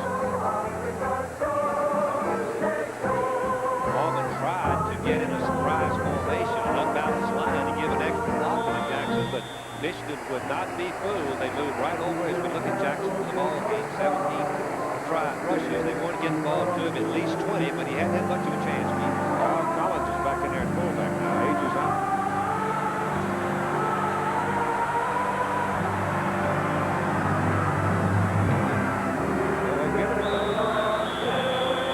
Michigan just swarmed them. I don't want to talk strategy, but I can't help but doing it because Michigan is penetrating, forcing the fullback to keep the ball on virtually every triple option. That's not the Darrell Royal Bud Wilk, Bear Switzer style of play. If you're going to do that, we're going to block that man, take it one whole wide so we can get the ball outside.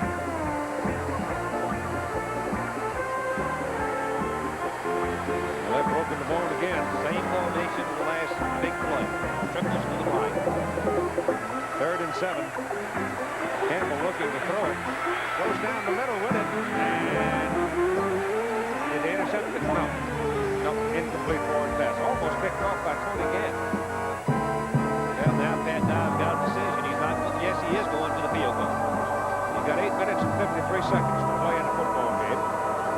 Here's West, the deep man down the middle. You can see that Alabama, I get it straight, Michigan all over him. I was going to say, Keith, that Del Greco has missed one field goal already today. 1 for 2. Well, he hit from 31, and this is from 31. He did kick six in a row against Kentucky this year. Mike Mann will hold it. Trying to make it 7-6. Not a leg. And it's good. So 8 minutes and 51 seconds to play in a football game.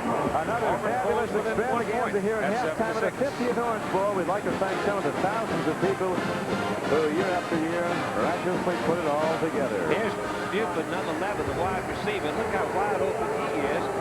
Campbell just couldn't see him. Look at Yemen. Give me the ball. Give me the ball. He's wide open for a touchdown.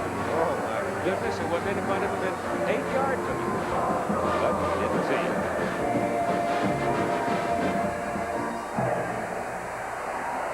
"50 golden years of Orange Ball." The music directors, Milton DeLugg and Bill Ledoux. The choreographer, June Taylor, Gene Cockcroft, and the wizard of it all, Dan McNamara.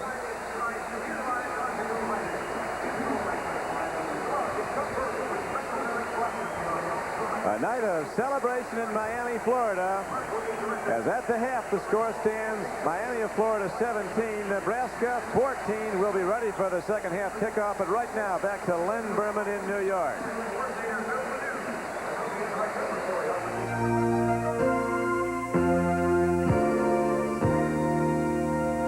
Thank you, Don Crick. An interesting first half, wasn't it? Miami winning the coin toss and kicking off. A trick play in the game after Miami built up that shocking 17-0 lead. Let's take a look at the first half highlights from the Orange Bowl tonight. As Miami coach Howard Schnellenberger really had his Hurricanes pumped up. First half action, all Miami early going. First quarter, freshman Bernie Kosar, 22-yard pass to Stanley Shakespeare. Shakespeare must write his own plays in the huddle, right? Name like that. Later in the first quarter, Kosar, 2-yard touchdown pass to Glenn Dennison. 7-0 Miami. Still in the first quarter, Jeff Davis, 45-yard field goal. 10-0 Miami over number 1 Nebraska. Still in the first quarter, Kosar strikes again. And again, it's Glenn Dennison. This time a 21-yard touchdown pass. And now shockingly 17-0. But the play of the night thus far, they fumbled the snap on purpose. And the All-American guard, Dean Steinfuhler, picks it up. That was a set play. A 19-yard touchdown. And that's the spark Nebraska after they were trailing big. That made it 17-7. Later in the quarter, Turner Gill goes over the top for the touchdown. That's where we stand right now at halftime. 17-14 Miami over Nebraska. So what happens if Miami wins the game? Well, the Miami Herald has polled AP voters. The consensus is Miami would be named the national champ. We'll have the second half of the national championship game after these commercial messages. And that has been the big difference. You can see the Michigan's last 6 possessions. Only one first down in the last 6 possessions. Without operators to help you with collect calls, person-to-person calls, operator-assisted calls. We know this. It wouldn't be AT&T. From the 20, Steve Smith gives Operator? the ball to Rick Rogers. He's got a yard. Operator service. Call anywhere, anytime, over a century of commitment. That's AT&T. The more you hear, the better. Number 1 priority for the Auburn defense, stop Michigan on first down. Business trust Emory. When an oil rig has to wait for a part, money goes down the drain. Lay our ears back and put some pressure on Smith, and that has been successful. When I send critical lab tests to 10 hospitals overnight, I count on Emory for results. Yes, it is. Defense has The got to million-dollar stop it deals right across here. the country doesn't intimidate me. Good field position. I trust Steve Emory. Smith, resourceful quarterback, senior to Michigan. Over 1 million customers trust Emory to deliver. Call Emory. We've earned the trust of American business. Steve on a roll. Has time, throws to the sidelines, pass is complete, but it is short of a first down. insulation can rob you blind on your fuel bill. That was a good strategy for With the attic blanket from Michigan to Owens roll Corning. out. It's the rather thickest, than most to throw in powerful the roll pocket. of thermal protection you can have. Rush It can help in you the save pocket money on your and fuel bill. really made him very ineffective in being right on the bounce. The safest pass you can throw on that part of the field. All he's got to do is catch it, Building control it, and products come that down put your 1 house pound, and in the thick. that's a drill he does every day in practice. It's third down and 2 for the Wolverines. The leader is the underdog University of Miami Hurricanes, leading favorite Nebraska 17-14. Smith coming. Don Crickey with John Brody here at the Orange Bowl. John, it's interesting that Nebraska has had a dominance in time of possession. Even though the behind has had the ball over 20 minutes. Is the Miami defense going to get tired? Well, I think it does bring up the question. It's 20 minutes to 10 minutes in time of possession. And I think your defense has a much more strenuous time out there on the field than does the offense. It's a lot harder to rush the passer than block the man. It's an awful lot harder to chase a Mike Rozier than it is to be an offensive lineman and move around and do what you can. It's also an awful lot harder to play defense against a man running deep like an Irving Fryer. So when people say, hey, both teams are out there, it shouldn't affect either, also keep in mind the fact that Nebraska has 3 deep, very strong personnel. As far as Miami's concerned, they have 20 outstanding players, but boy, they could be tired. Nebraska brought 136 guys, so they're deep enough to go for 2 games. Right now, it's going to be interesting to see if the Nebraska Cornhuskers can stave off the Miami passing game, which opens so strong. There's been an interesting strategy change. 2 Nebraska players are wearing the wrong jersey intentionally. That's really Dave Burke. Number 2, McCashland, is on his jersey, but he's normally 33 Dave Burke. And Mark McCashland's wearing number 33. Well, let me tell you why they did it. I'd like to hear it. All right, because one of the keys for Miami when they started the ball game was the key number 2. Dave McCashland is the type that gets up on the line of scrimmage. He's a fellow that moves around. He blitzes from his safety position. When he does so, it was a key for the type of pattern that Kosar wanted to throw. Well, early, he didn't seem to have any problem. Whatever he was watching worked. You notice it took him a little time, but he made some fine plays out of plays that looked covered. Then later in the second quarter, the jerseys have stayed the same. The funny thing is, I think Kosar might have picked it up because Burke has a mustache and McCashland doesn't. Now, they haven't gone so far as to change their appearance, so I'm going to imagine that Bernie Kosar picked it up. Before the game, Fryer and Rozier changed their jerseys, but they switched back. Here's the kickoff to Miami. Reggie Sutton. With a penalty marker down, Reggie breaks her loose. It's a foot race, but it'll all come back. As 2 markers are down inside the Miami 20-yard line, a 32-yard return, but there may have been an illegal block on the part both teams of the Hurricanes. Intact. Called to the sidelines to talk with their respective with his quarterback coach, staff. Mark Spessman. And Pat Dye looks to be like he is 78 yards hot. throwing in the first half. And that stat is a little bit misleading because those throws were for a lot of yardage, 178 yards in length. That's a good stat. That's a good half by Heeney standards. Notice this half that Miami didn't like to kick off. Nebraska had the ball enough picked up in the second quarter. Miami's plan was to give it to Nebraska at the outset, though. He made most of that yards on the jersey. He was hitting the line of scrimmage. He's just a a blocked field goal, and Miami went right down and scored. You can see the defensive end ran up the field. Now Agee starts trying to cut back, and coaches always do and always lose. Well, I'll tell you, they don't always lose because they do get the attention of those officials, and somehow I think people who do kind of raise their voice on occasion when the ball goes against you get the best of it. Hurricanes use it off in the hole to start the first quarter. Kosar and they go back to Agee again. He's got a couple of yards at midfield, moving it down to about the Michigan 48. ABC's Wide World Sports premieres next Saturday at 5 Eastern, 4 Central Time. But Dave Burke, even though he's wearing both segments of the program will come out of the Far East. Harlem Globetrotters is the man who came up with a free ball. I wonder if the NCAA would look into that. Well, there's nothing in the rule book. We looked into it at halftime, Don, and we can't find anything that would preclude someone from doing this. We've been calling Burke McCashland the whole first half and vice versa, so you people at home, I hope you understand. Anyway, that was Burke who made back down to about 45. Made the play. And now they're looking at third down. And here is Steve Griffin, who is an excellent one, but the Cornhuskers have the ball, and that's Rozier. They could have scored a touchdown because he takes a pop from Reggie Sutton. The Huskers go to the run, capitalizing on an early turnover here in the third quarter. Nebraska with a chance to take the lead. They're literally playing at 8-3 right now. Yes, they are. The safety is only 4 or 5 yards deep. Now the spread formation runs them into a different defense. They changed helmet numbers, too. I'm sure they didn't change helmets. Campbell's got it, spins it, and he reaches the 42. That's like McCash short of the first down. All 4th down and 2 now. Campbell made it on a keep play on 4th and 4. Now it's 4th and 2. A big play. Look at the break up there down at the 11-yard line. We had two guys go to the moon for the ball. Ron Bellinger's only 5'9". Kimball's Still, 6 Auburn feet. has run 54 But they were both way over the plays head. and When you passed take a look at the 7. people who have made the outstanding plays for the Hurricanes, in the first half it was Rodney Bellinger. He made 4 big plays. He starts off the second half doing the same thing. Being one-on-one with Irving Fryers, no Time picnic. remaining in the game. Michigan 7, But Auburn he can 6. handle it. Here you go. Got a piece of his arm. Kevin coming down. Collins looking around. Give it to Lionel James going to the outside. Nebraska's got a big play after getting the turnover. Bo Jackson, big block. Get him around the corner. Open field tackle, but the cut down is made short of the first down, so it brings up 4th down. This is and Nebraska. well-executed play We'll by see if Auburn. they send out their field goal You unit. get a good block I think from they're going they to. get a good block from There Collins are a lot of times they go for it on 4th, but they're 4 yards to go, and they have not been effective when Miami has given up to stop the run. And the looseness of James, the ability of James, dive in across, they're going to have a go at a field goal and a tie. Defensive bunch just played their hearts. They certainly have.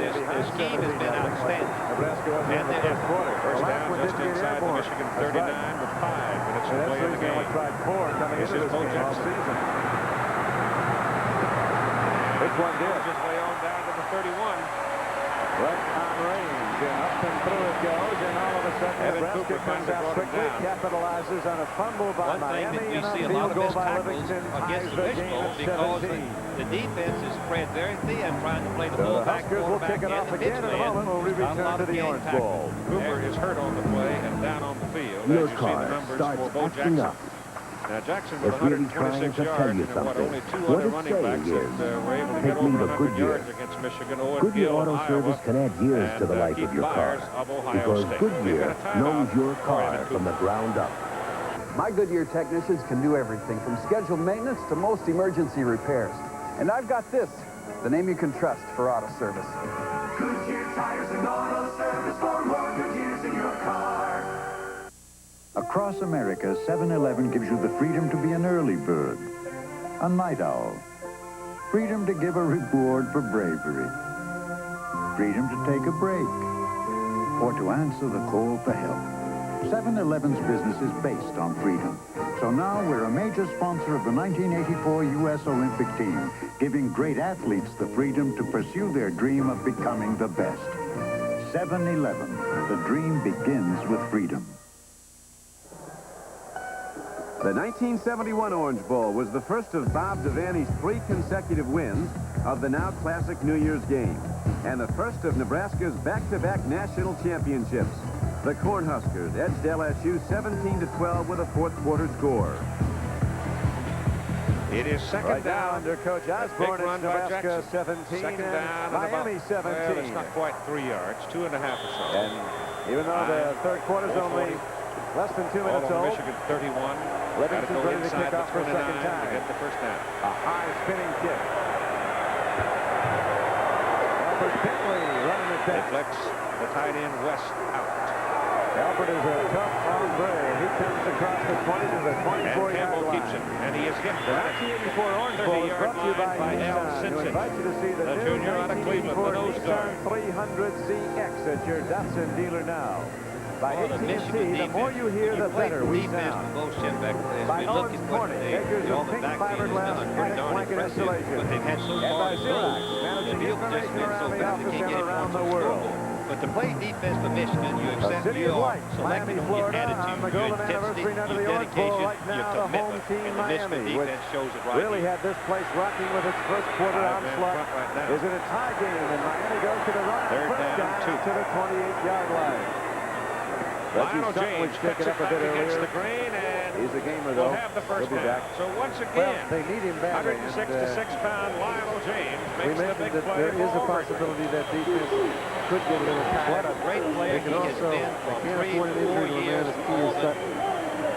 coaches tell me he's really the leader of this football team. He is the bell cow, the one that picks them up, asserts leadership, gets them going when they need to. You can see him posting up there in the huddle right now. Cooper has come back into the lineup for Michigan. Evan Cooper played an outstanding ball game. Kosar throwing strikes again. Taken now up, the 20-yard pitch at Eddie Brown, who you remember lost one late in the first half right Michigan there. 28 this down time the make line sure. goes to Well, those James. are such difficult Jackson catches because you're making it in between two defenders. And take a look at it. Here Michigan. comes Kosar. He throws, gets a little nudge. And he's hurt again. Brown, he knows he's going to get hit as soon as he catches the ball. We see Duckburg hit him before he can get his feet on the ground. That's a tough way to hit. Got stung. Reggie Sutton with a bruised shoulder. Defensive player for Miami right now. Hurricane offense. First and 10 at their 47. Once again, Auburn, I want to mention again, Auburn has been in this position on the field in the last 3 ball games 15 times. They scored 1 touchdown. Albert Bentley hit once and twice and 3 times. Career. He has had tremendous defensive football coach. This is the kind of play 3 minutes that they 8 seconds more to play in the this football rests the game. defense. Second down it keeps their 10. drive alive. If you take a kid like Bentley and also Griffin, these guys are hard running backs. Now you can see they expect the Canes to throw. They're getting a 6-man pass rush. Mike Knox gets shielded off the play. Bentley's not going down until he picks up 8. Second down and 2 comes up for Miami. And the Hurricanes pick up the blitz. Kosar lofts it out there and has his man Albert Bentley.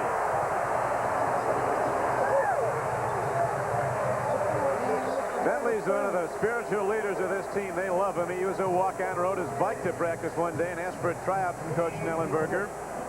Couldn't catch the ball at all his first 2 years.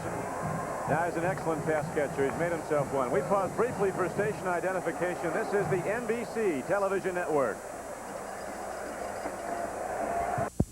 This is KMTV Channel 3 Omaha. Don Criqui with John Brody. Orange Bowl, 84, Miami. And Nebraska tied 17-17 early in the third quarter. Miami driving. They've not scored since the first quarter. Back to the run. They rip it open. Alonzo Highsmith, the 230-pound freshman from Miami. Rips ahead for yet another Hurricane first down. Take a look at Highsmith and what he sees. Once you get that ball and get those linemen spread out a little bit, real good blocking from Bentley. His fullback allows him to get through the point of attack. When he does so, he picks up the first. 14-yard gain as Turner Gill waits passively on the bench. What are you going to say? This is what they need to do, Don. Miami has to keep the ball in their possession.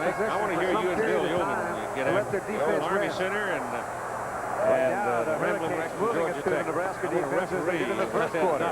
Some discussion about the possibilities and probabilities of the eventual playoff system. First and 10 to the left. It's going to be against the playoff, but I'm going to speak in favor of the playoff in Division I. Bill, of course, head football. Alonzo Highsmith, the defensive player of the year in Florida last year, is a defensive player here at Columbus High School in Miami. Right after your local news tonight. Same high school as right here in the Superdome and the Sugar Bowl in New Orleans, Louisiana. 2 years ago. Ain't no crawfish swimming upstream right now. It's 3:08 to play. Right now, and both sides laden the with big guy on the sideline says, tension. Keep it coming, and he sends Second the play down, in. It looks 10 like Michigan. Look into the end zone. Defending on its 28.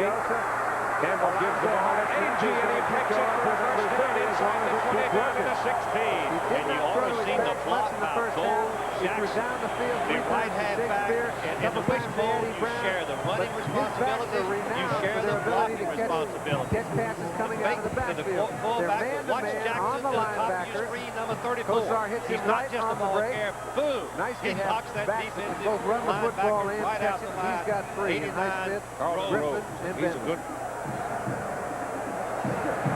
You're in the backfield with NBC's remote goalpost 7 looking on as Kosar now has been leading the Miami Hurricanes on a third quarter drive. You see his passing numbers. The all-time record for passes in an Orange Bowl set by Namath in that 65 game through 37 times. He's not going to go over 40 field goal kicker in this particular situation. I don't care who he is. I want to stick the ball in the end zone. First down. Make it on in. Don't worry about a field goal. You got to score with it. the ball tipped away by just too much pressure to put on And the flag is thrown, Don. That is the... Too much at stake. In the critical area. Auburn had been in this position in many, many years. Biggest bowl game in 20 years. First conference championship since '57. Jeff Parks in, double tied in a line. Hurricanes down close. They got it. First and goal from the 9-yard line of Nebraska. Almost 3 set of downs after the throw to Highsmith. It is A.J. who is doing it now for Auburn. Coach Schembeckler told me if the fullback can make that yard that was watch just his simply a second motion effort. penalty. He runs straight up. Many people say that the fullback cannot make yards. Running straight up, but the Michigan defense overruns it a little bit. That's Eddie Brown, number 40 at the top of your screen on the left flank. Fullback break. Shakespeare off to the right. Oh, I tell you, that's hard work. He's always the man they like to go Watch, down he gets close. hit right there. People running out for the option play. There's a Allows the throw. fullback to break for the first down. Redshirt in the end zone first down and goal. The Nebraska. ball is just outside the Osborne 5. says no, but the official says yes, Outside, it'll be Lionel first James. and goal He's down caught the 1. behind the line of scrimmage and knocked down back over Dave 7. Burke called for the man foul. who made the play, Well, at least we think it's Dave Burke. We haven't been able to see a look on his face. It's either he or Michigan turned that McCaslin. We option mentioned play before into they a switched sweep. Their jerseys. defensive end blitzed. He tries to Came make the right only in play he and can. forced He's the got no pitch help from immediately. inside. Linebackers and by everybody a pursued to the linebacker. outside. A close Watch call. Rose. I Number couldn't 89. tell from that view whether or not Hassel takes the he quarterback actually and Rose made is out contact there. No before the one ball blocking. hit. They A confused very, the blocking very close call. scheme. Jackson should have been out blocking the 89. Coach Osborne thought his guy was Second right down there, and goal but from the it's a 7 first and behind goal the again line of now scrimmage. for Miami. The play is 1-yard made line. by Jeff Cohen. Remember in the strong first quarter, the safety first number touchdown 10. on a similar play was a quick throw to He's the tight playing in end, place Dennison of and Bernie the injured Kosar. Evan Cooper. Not wanting to miss a golden Keith, I don't know opportunity. why they don't use one of their Oh, timeouts the right timeout. He here. got 3.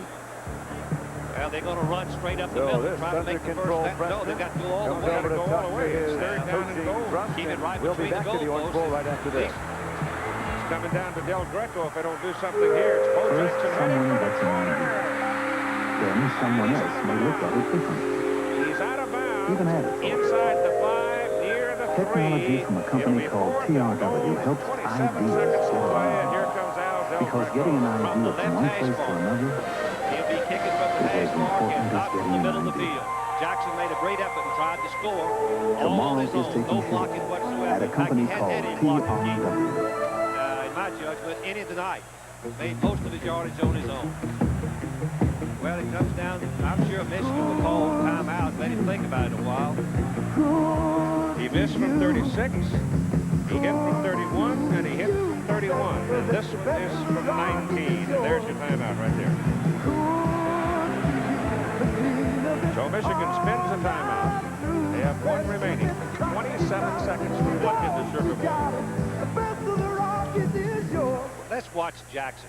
When I say he hadn't had any blocking, see if he wouldn't agree with me. His first penetration, boom, one man right there, couldn't wrap him up. It looked like it was Hassel number 48. Safety man right there, Gant couldn't get him. Finally, I can't tell who lot it looks like, 44 brings him down. Mallory, 42. Oh, Mallory, 42, okay. Both of them got up In a slowly. tied game, 9:40 left to play. Well, it's up to Del Greco Miami now. after leading 17-0 at the end of the first quarter now finds himself locked up with He's favorite 2 out of 3 Nebraska, in the ball 17 game. all but Miami. He is a senior. He is Point the blank world range. greatest First scorer. and goal from the 1 after a pass Just about interference every call. Auburn kicking record there Over is. the top. He's been pretty good inside the 30, 56 out of 6 this year. Well, he's missed 3 during the season.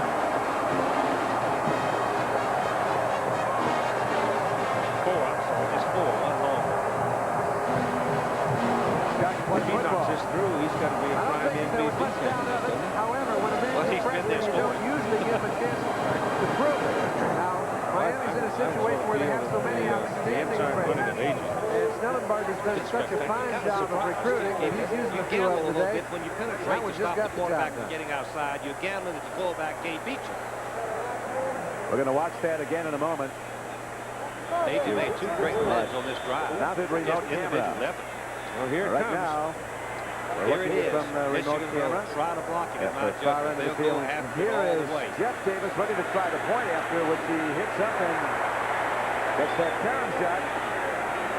So right if it counts, and it does, so it's all working right. That's what they talk about, the two things you can't coach, speed and luck.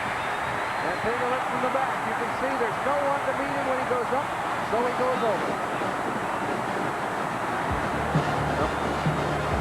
Alonzo Highsmith lead.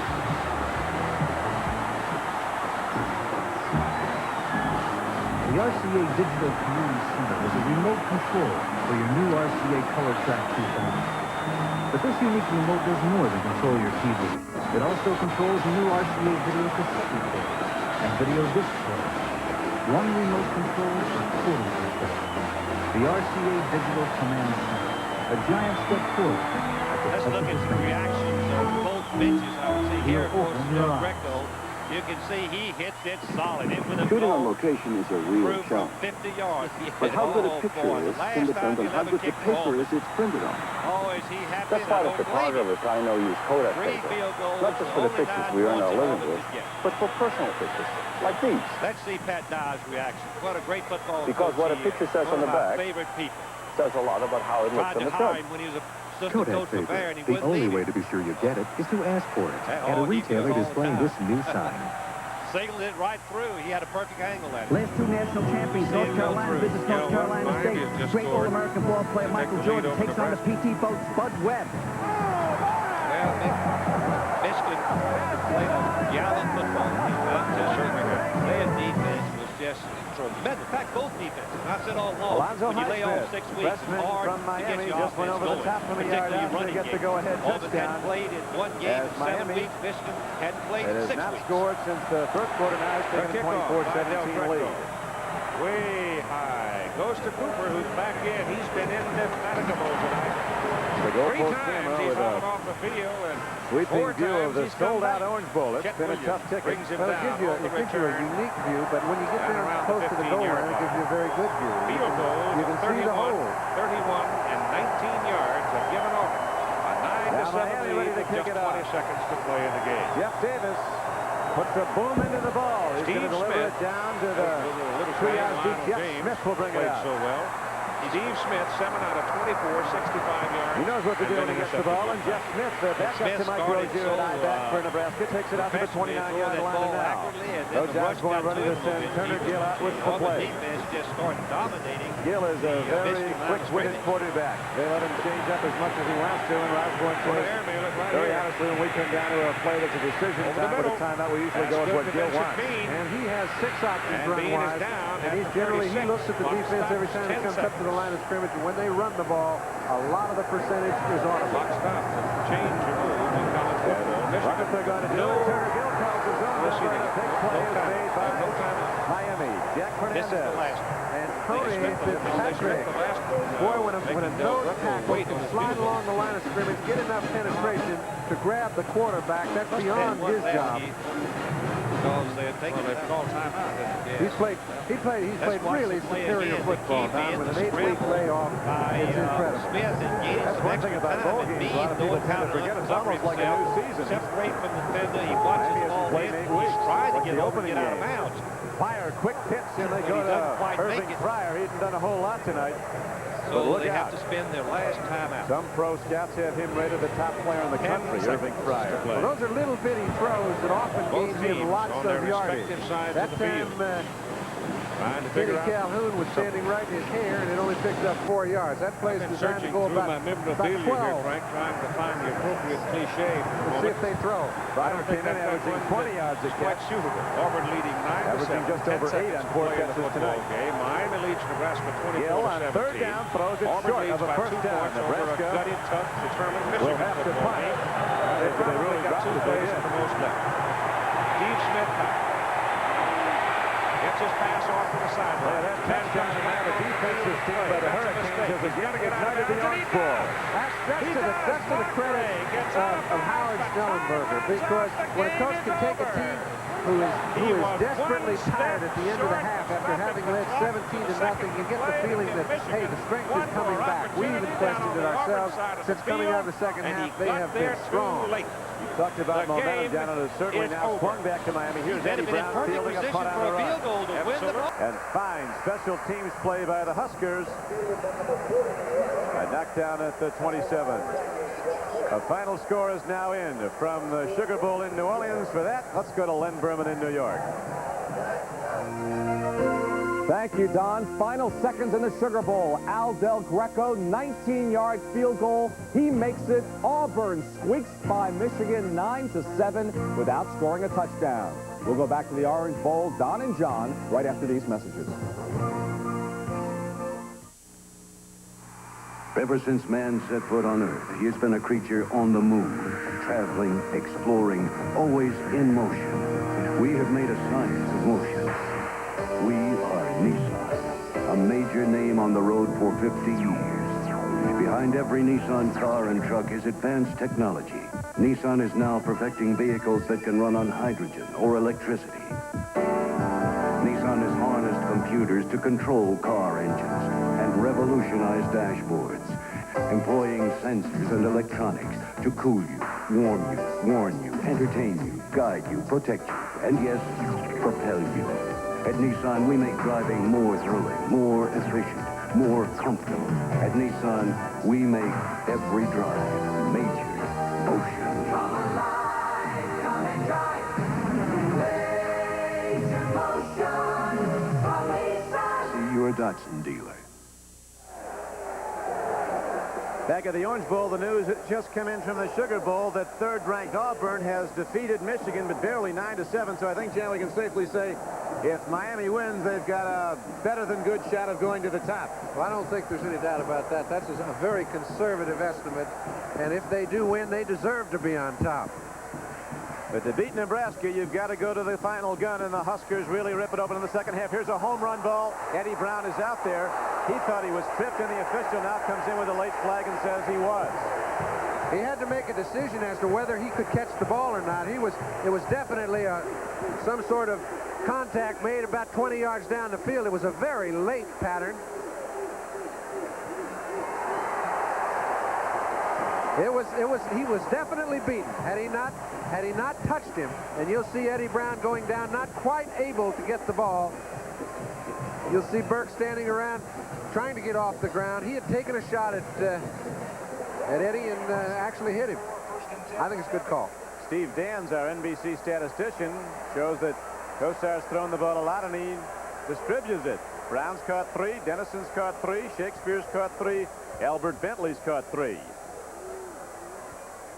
This time they're going to run it. Albert Bentley gets the call. He's a tackle-breaking runner on 1st and 10. He gets across the 45-yard line of the Huskers and down to Nebraska's 42.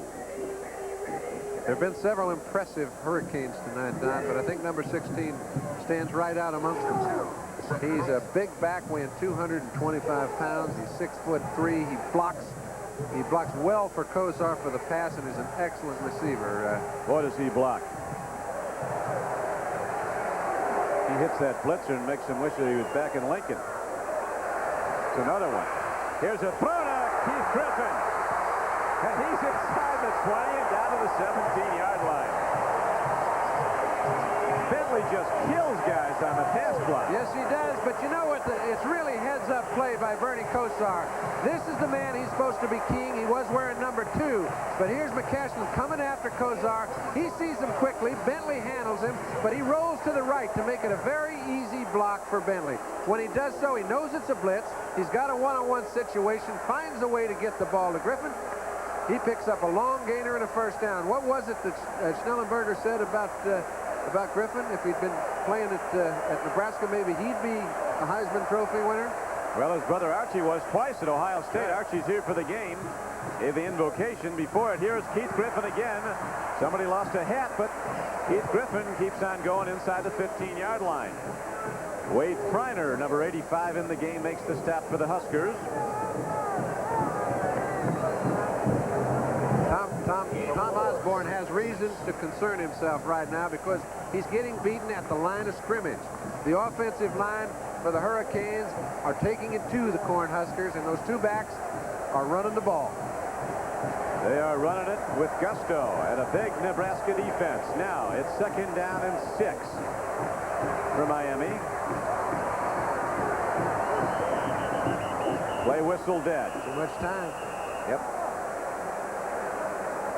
And you know, it's funny, Mark Trestman said, what we do is, he is so bright, I only have to give him a very short signal before he picks it up and can relay the play. So we very seldom get caught for that. And too much time has been the result of the defense of Nebraska most of the time in that. You know, John, I thought you made an interesting observation. At halftime, we were talking among ourselves. You said that Kosar has fun playing football. And I think that's illustrated by his attitude towards the game. He said he wants to be a student first and foremost. He plans to be a lawyer. If he never plays after college, it wouldn't break his heart. He'd like to. But he always played football for fun. If it ever stops being, he didn't want to play the game anymore. Doesn't look like it's ever going to stop being either. He's having fun right now, but here's a 2nd and 10 play. They go to the draw. Keith Griffin working hard, puts 2 arms on the ball as those Nebraska Huskers, led by Mike Knox, the big inside linebacker, trying to strip it from him. You remember they did early in the 3rd quarter. Right. Couldn't score points. Or did score points. Scored the tying field goal. Right. And Miami came back and went with the head with a go-ahead touchdown. It's a critical time. Now, Jeff Davis is the man that got him into this bowl with a last-second field goal against Florida State. To me, I don't think you'll see them throw a high-risk pass right now. They'll give Jeff a chance to kick a field goal if they can't find a back. End zone look at Kosar. A strike. Eddie Brown dives down to the 7-yard line. It looks like he might have enough for a first down. A 3rd and 10 play, and it appears that Miami got there. We talked about earlier their offensive line and backs didn't make a miscue for 5 games mentally. Look at it now. You think Bentley isn't geared into McCaslin? It doesn't matter what jersey number he's wearing. He better change again. Eddie Brown makes the catch, but again, Bentley picks up the blitz to give Kosar time to deliver. And now the ball's down. 1st and goal from the Nebraska 7-yard line. 5 minutes left to play in the 3rd quarter. Clock running. Miami in white. Almost a 2-touchdown underdog coming in, leading Nebraska 24-17 with the national championship of college football on the line of this game. Bentley.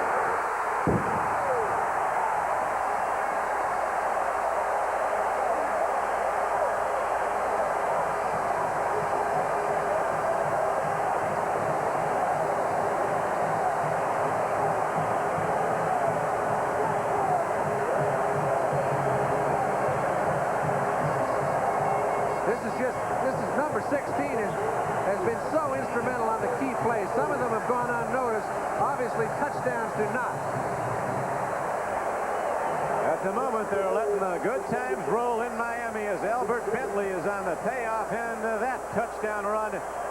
And Miami opens up a 30-17 lead. How sweet it is, eh? For the moment. Nebraska came back earlier, and Jeff Davis is right there with the extra point. Now the pressure is really on the Cornhuskers. But there is a lot of time to go.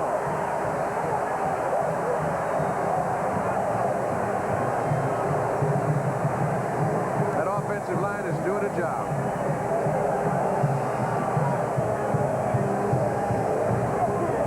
Back to the Orange Bowl right after this. Jane's like a new person. She doesn't mind last-minute revisions, doesn't even make mistakes. I don't know what happened. Now she can remember hundreds of letters word for word. How is a mystery. Now Jane gets her work done faster than anybody. It's just amazing what a Xerox memory writer can do for your image. Now Jane goes home on time. The Memory Writer by Xerox. Hey, what'd I tell you? Bobby Allison's favorite. Gentlemen, start your engines. Welcome to Miller Time. It's all yours, and it's all mine. Bring your thirsty self right here. The rich, smooth taste of Miller beer is what you have in mind. Oh, welcome to Miller Time. Welcome to the rich, smooth taste of Miller High Life. Thursday, Bill busts loose with a wacky bunch of Jerry Lewis impersonators. Jerry Lewis. It'll crack you up. Here's Billy. Thursday.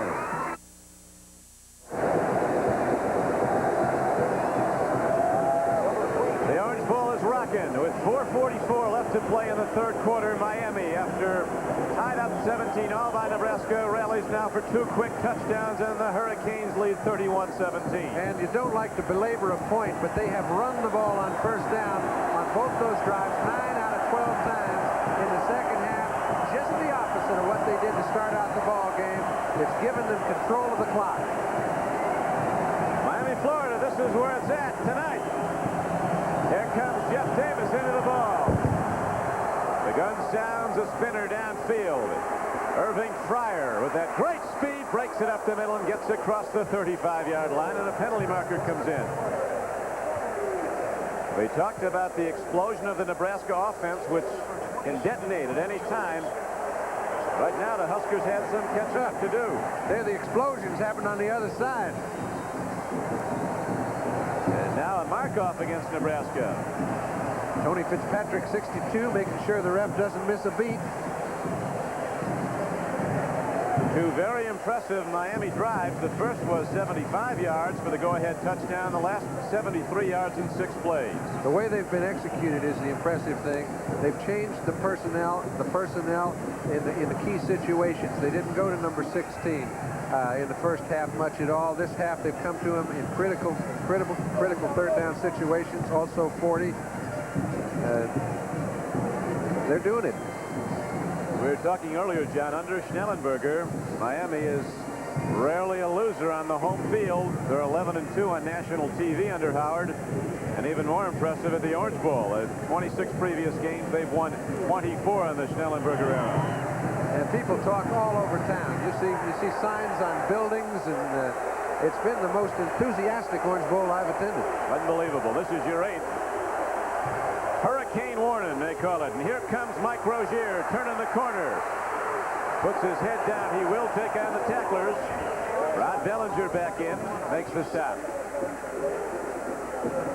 A local disc jockey wrote a rock beat song called Hurricane Warning. It went right to the top of the charts here in Miami. And now it's doing the rest of the country. I think most of the country can hear these fellas right now. It is loud in Miami right now. Last 5 carries, Rozier has gained only 9 yards. This is the man who averaged almost 8 a carry all year long. Gill throws. Great catch. Scott Kimball had it and lost it. Scott Kimball from Camarillo, California, went up in the air. He's an athlete, and a Miami player is shaken up. And there's also a penalty marker down. We might have a foul against the Hurricanes. It'll be a big break for the Cornhuskers. That was a very late flag. It was not thrown while the ball was in the air. You do not see it right now.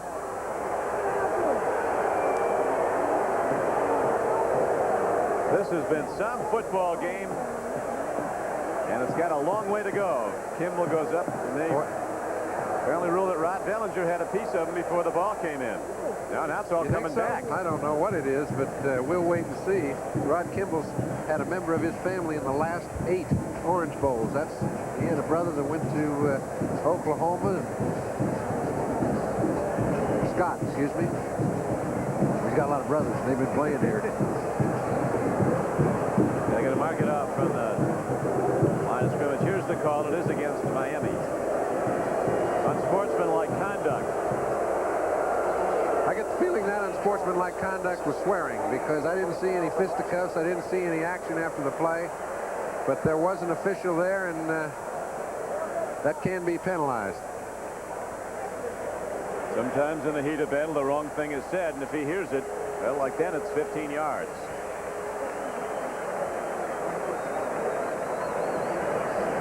.4:14 to play in the third quarter. Rod Bellinger's helped off. Mike Rozier had some thoughts before the game, and let's listen to Mike, the Heisman Trophy winner. This is the real house of the Rozier family. As you notice, we have no breaking down boards on the windows, dogs running around, no shootouts, no gangs. It's a nice town, and I really love it there. I'm glad to be from Canton, New Jersey. Thank you, Mike. Mike reacting to a story that on another another network, apparently. They shot some scenes of Camden in an area other than where the Rozier family lived. You can see where all the Roziers grew up. Is a real nice place, and it's a terrific family. Met them out at the Heisman Trophy dinner when Mike got the award. His brother Guy is also on the team. They're close-knit. It is now first down and 10 for Nebraska.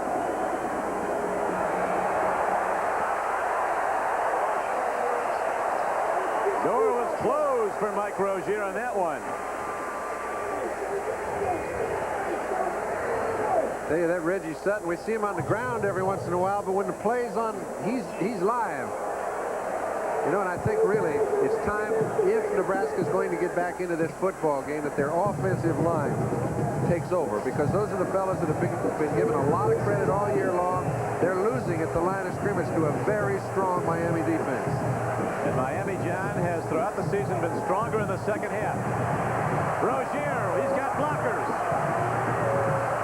Puts a move on, cuts back, and Sutton makes a move on him and knocks him down. Second and 15 play, he got back about 10 or 11, but it looked like for a moment he might go the distance. It also looks like he has a little limp on his left leg. Listen, when a man like Sutton is sitting in the open field with Mike Rozier, you're not supposed to bring him down. The fact that he stopped him, stumbled it, made him fall out of bounds is an excellent defensive play. Excuse me. That is Kenny Calhoun that missed him originally. Now watch Reggie Sutton come up. He's sitting here with about 7 yards either side. Oh, yeah. So now it is Turner Gill holding the ball. He breaks into open field. A first down and more as Gill comes inside the Miami 40-yard line and down to the 38. And they'll now check out the very valuable left ankle of Mike Rozier. An 11-yard gain on that carry by the Nebraska quarterback with 3 minutes left to play in the third quarter. It's been remarkable that a man like Rozier stays as healthy as he does throughout the season, running the ball as much as he does. Well, that is true. Those great running backs are very durable. 5'10", 210 pounds, Mike Rozier. It's first and 10 now for the Huskers. Gill plays vacant, eludes the rush for a moment, throws on the run, and he loses his man incomplete at the 25-yard line. A great play by Turner Gill. Threw a fastball on the run, hit the ball right down, but Bonnie Engebretson, the tight end, couldn't hold on.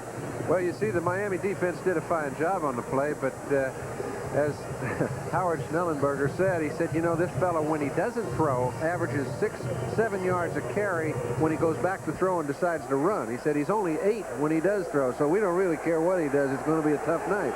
They're doing it pretty well so far. Second and 10, Nebraska. Huskers down by 14. Pitch back. Jeff Smith, 20. A move to the 10. And the Cornhuskers lose the ball inside the 5-yard line, and Miami has it.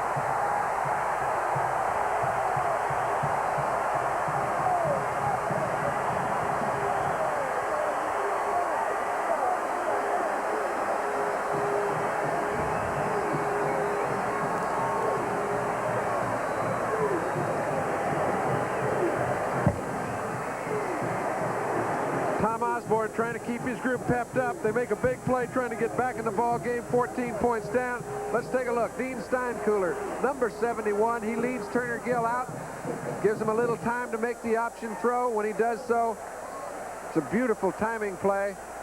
Fumble, which I don't think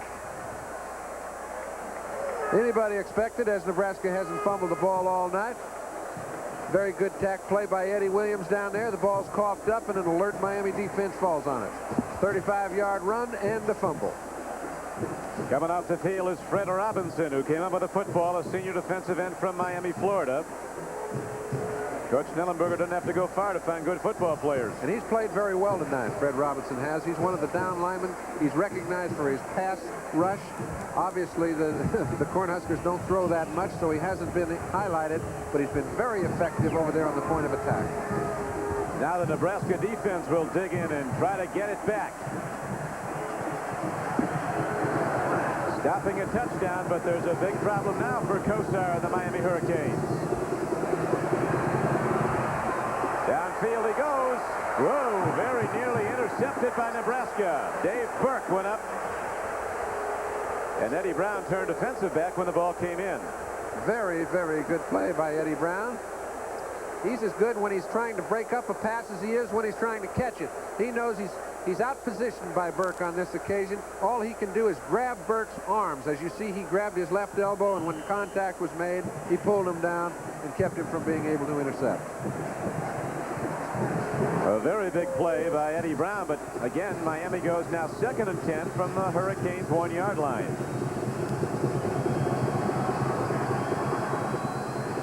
They better hurry. They've got 7 seconds to get it off.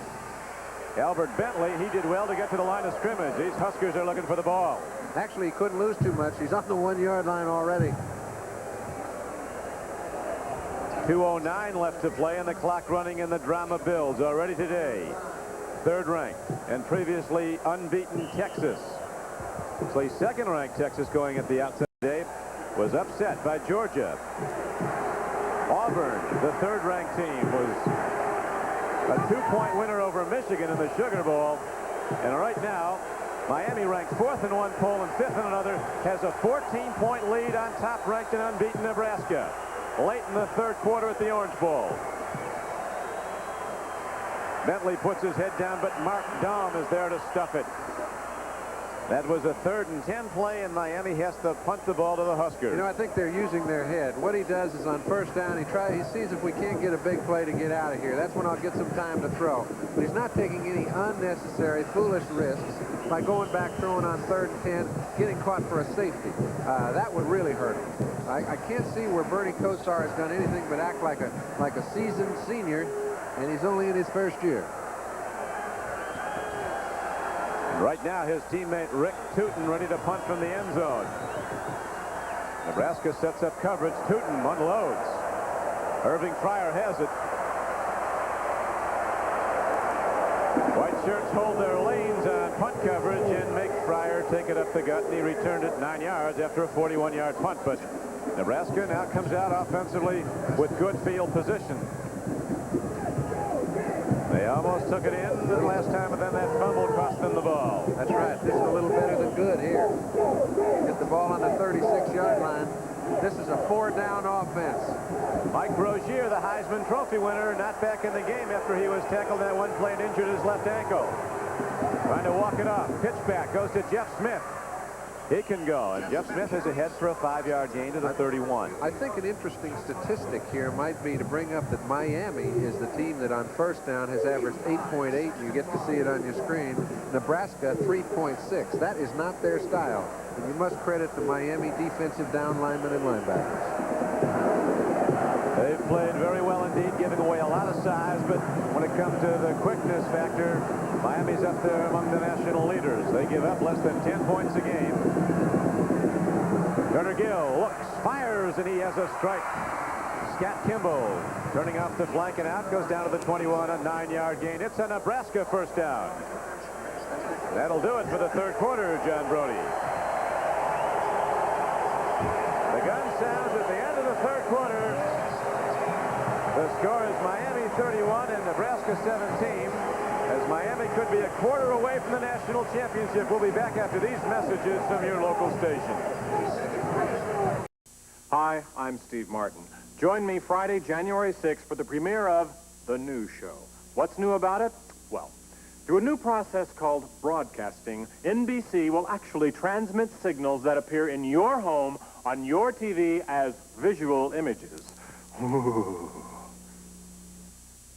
It's O'Daniel Motor Center for the all-new 84 Hondas. Truckloads of Hondas are arriving daily at O'Daniel. The Prelude, with a standard of excellence unmatched in the industry. The Accord, with quality and value that have made it a success. The all-new Civic line, totally re-engineered for 1984, featuring the 84 CRX, the nation's most fuel-efficient car, or the Civic hatchback, or Civic four-door, or Civic wagon, all at O'Daniel Motor Center, 78th and Dodge, Omaha. Go with the winners. the Nebraska Cornhuskers and B.F. Goodrich.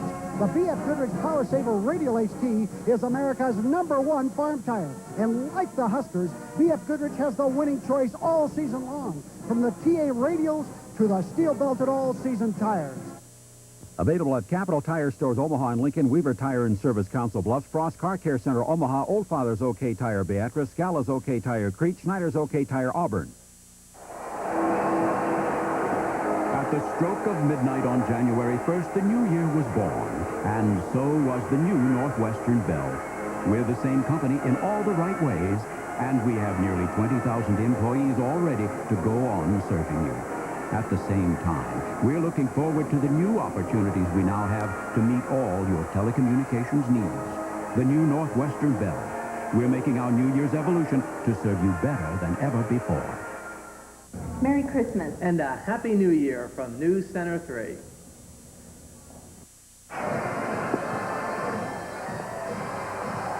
Mike Rozier, and this could be the key play as he was hit on his left ankle. You'll see him cut back.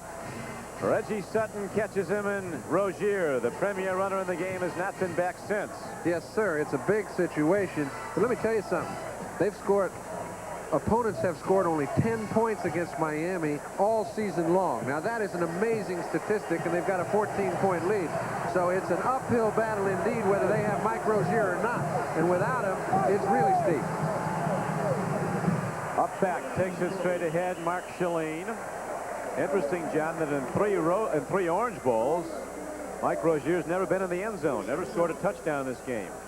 And in the second half tonight, after rushing for 138 yards in the first half, he had a total of -2 yards and 3 carries in the second half. Canes were looking for him. I think what you're seeing right now is a little change in philosophy as far as Nebraska's concerned. They're throwing the ball more than they normally do.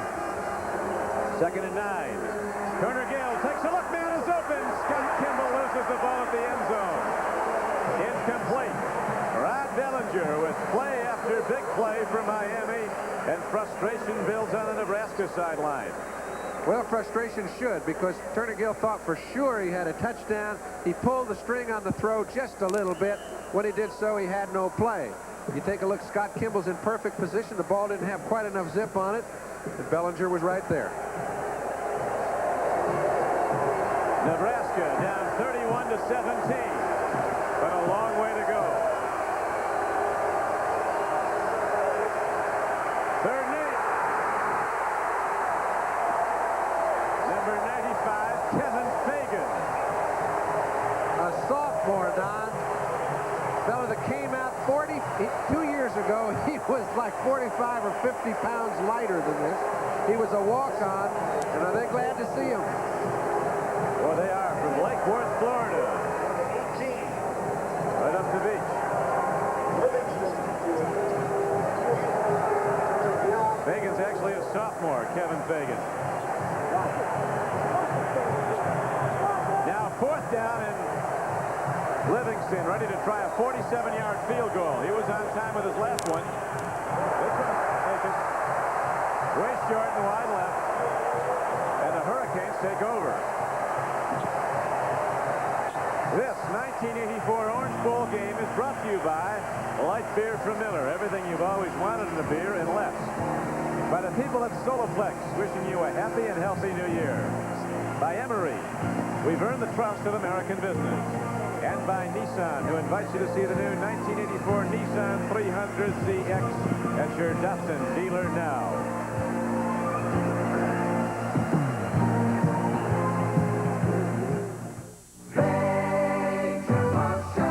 Give us your special cargo. Nissan technology can handle it. The Sentra wagon. Over 60 cubic feet of hauling, sprawling space harnessed to a high-mileage Hemi-head power plant. The Sentra is a wagon wonder from Nissan. It is major motion. Come alive, come and drive. Major motion from Nissan. At your Datsun dealer. That's a big step, Tom. I'm still going to go to college, Dad, but after the Army. I thought you wanted to be an electrical engineer. I'll be learning about electronics, and I can qualify for the Army College Fund. If you qualify, the Army College Fund will help you accumulate as much as $20,100 for tuition. So you're going to be a soldier.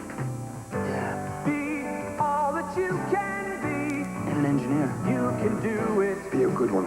In the Army. Pull up a chair, America. The guys from Riptide are about to be a smash on Tuesday. Put it in gear for Riptide tomorrow. Be there. The numbers break down in Miami after a big first quarter, no points in the second, and again the big third quarter. Now at 13:34 in the ball game remaining, Hurricanes take over first and 10 after the missed Nebraska field goal.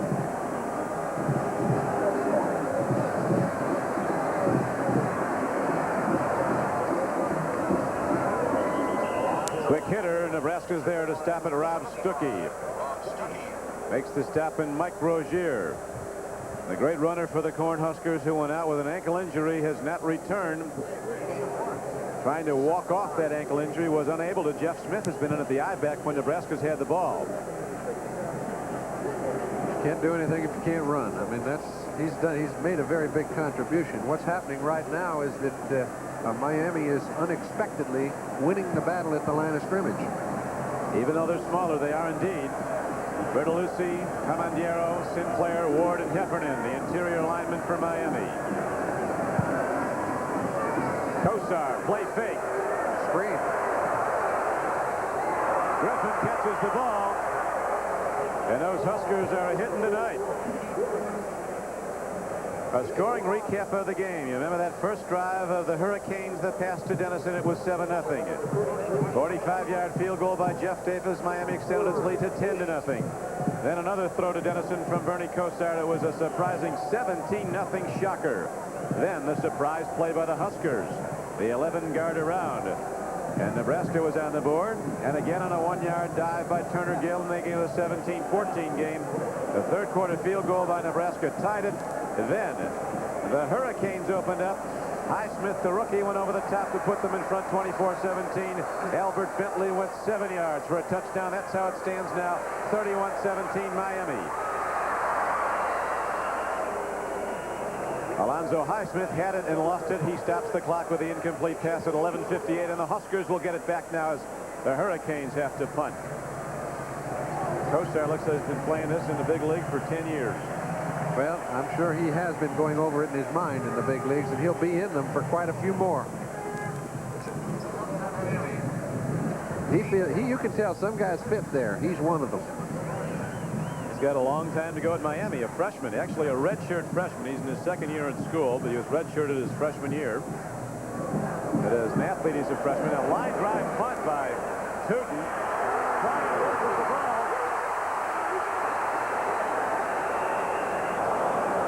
The Cornhuskers were able to recover it. That would have been tough to come back from a fumble by Irving Fryer, but a Nebraska teammate comes up with the ball. 47-yard punt, no return. Back after this. Listen. When your car cries for service, it's saying, take me to Goodyear. Goodyear Auto Service can add years to the life of your car because Goodyear knows your car from the ground up. My Goodyear technicians can do everything, from schedule maintenance to most emergency repairs. And I've got this, the name you can trust for auto service. Goodyear tires and auto service for more good years in your car. New from Campbell, home-style chicken noodle soup with an authentic home-style taste because it's made like you'd make it yourself. With tender pieces of chicken, garnished with carrots, celery, and parsley, and lots of little enriched noodles, all subtly seasoned in a rich broth. And if beef's more your style, Campbell has a new home-style beef noodle soup. Home-style soups, down home, delicious and different. Campbell, soup is good food.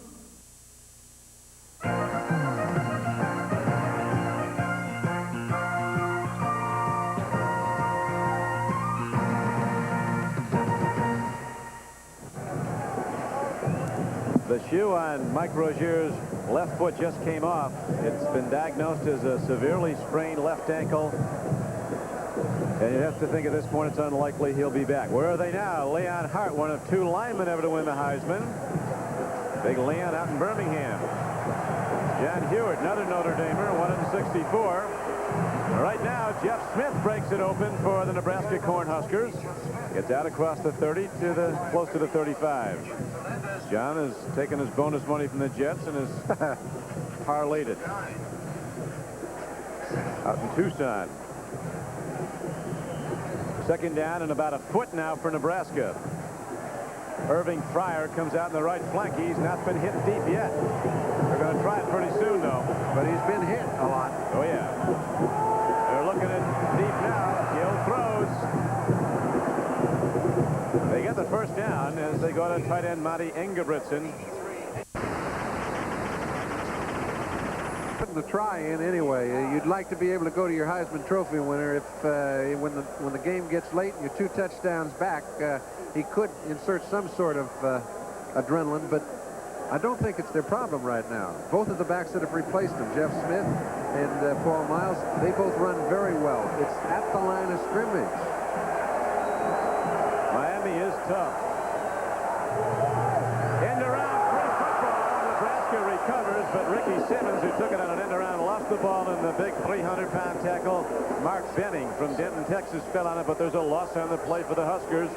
And the clock runs down to 11 minutes to play. Seems to be the way it's gone all night long. Just when something looks like it'll break, we flub a handoff. If we make a big run, somebody causes us to fumble. It hasn't gone their way, and a lot of that is because the Miami Hurricanes have played very opportunistic, aggressive defense. Ricky Simmons goes to the sidelines. Miami was so prepared coming in. Rod Bellinger's taking some licks. Boy, he's passed him out. Right now, he's helped off again. Lucius Delagal goes in to replace him, number 47. The freshman, Reggie Sutton, is up against Irving Fryer on the right flank. Over the middle they go. Todd Frame catches the ball. It's a Nebraska first down up to the 49-yard line. A 15-yard gain on the play. They've done very well at using very few seconds on the clock, moving the ball some 35 to 40 yards down the field in some minute or less than a minute. Their receivers have been able to get out of bounds after they've caught the ball. But remember, when Nebraska gets behind, they don't have a lot of drop-back passes. They have that play-action stuff that isn't really too effective when it's 2nd and 9, 3rd and 10, and everybody knows you're going to throw. They go to the run. They go to the quick hitter to the fullback, Shalane. Mark Shalane gets across midfield down to the 47-yard line. On a first down carry, got about 3. Jay Brophy made the tackle for Miami. Well, you can't say enough for the defensive play of Jay Brophy, Tony Fitzpatrick, Fagan, you name it. All those fellas are standing people up at the line of scrimmage, and that's a great football team they're playing. Good fake by Gill. Looks long, guns it. The pass is complete downfield to the 36-yard line. Scott Kimball coming back at the ball. Very well thrown ball and a well-run pattern. Good for 12 yards and a first down for Huskers. Don, I don't think they have enough time to be fiddling around running into the line right now. I know that's their pattern, and they've always done so, and that's part of the reason I think they get in trouble when they get too far behind. Of course, they haven't done it all year long. Yeah, the catch-up offense has not been part of their repertoire. That's right. They don't. I bet they don't practice it much. But they have been in 2 tight games that have gone down to the final play in the end zone. The Oklahoma State game, they won 14-10, did Nebraska, and after that one time Osborne said at least they can't accuse us of running up the score in this one. And a couple of pass breakups against the Sooners of Oklahoma by cornerback Neil Harris saved that game. 28-21, Nebraska won. Jeff Smith breaks it open, and Jeff Smith rockets down to the 22-yard line. It is a down and a 15-yard gain. So much from my viewpoint. I start talking about how they have to throw it. Okay, take a look. Dean Steinkiller, Raridan, the 2 real big, all Big 8, all-American, all-everything linemen come out and do a fine job, give their running back a chance to run. Jeff Smith's doing the job when called upon. Miami doesn't shy away from big teams. Notre Dame came in with a front line as big as Nebraska's, and Miami shut out the Fighting Irish here in the Orange Bowl 20-0 this year. First and 10, run takes it down to the 20-yard line. You were talking, John, about the enthusiasm, really the emotion of this whole metropolitan area rides with the Hurricanes tonight. Miami football's been down until the Howard Schnellenberger era. He's brought it back, and tonight it could hit the pinnacle. Yes, and so many people have talked. You know, when you take a look, here's a defense that's, you know, led the nation in so many categories, and yet they were given very little chance against what some people think is the best team that's ever played. So Gill calls his own number, quarterback draw, 3 steps back, and the quick shoot up the middle. He's down inside the 15-yard line. Coach Osborne sends in the plays. Got to be taking a look at that clock, which now is down to 8:35 and running. they've used it very, very well. Remember, when a team picks up a first down, it automatically stops the clock until the chains are moved. So you can pick up some time that way. There's loads of time. 3rd and 2. Fumble. Tough to call signals. Very intense crowd. Looks like Turner Gill might have fallen on it, John, and if he did, he could have been enough for a first down. We'll see where they spot the ball. He's got it, and it looks to be a first down.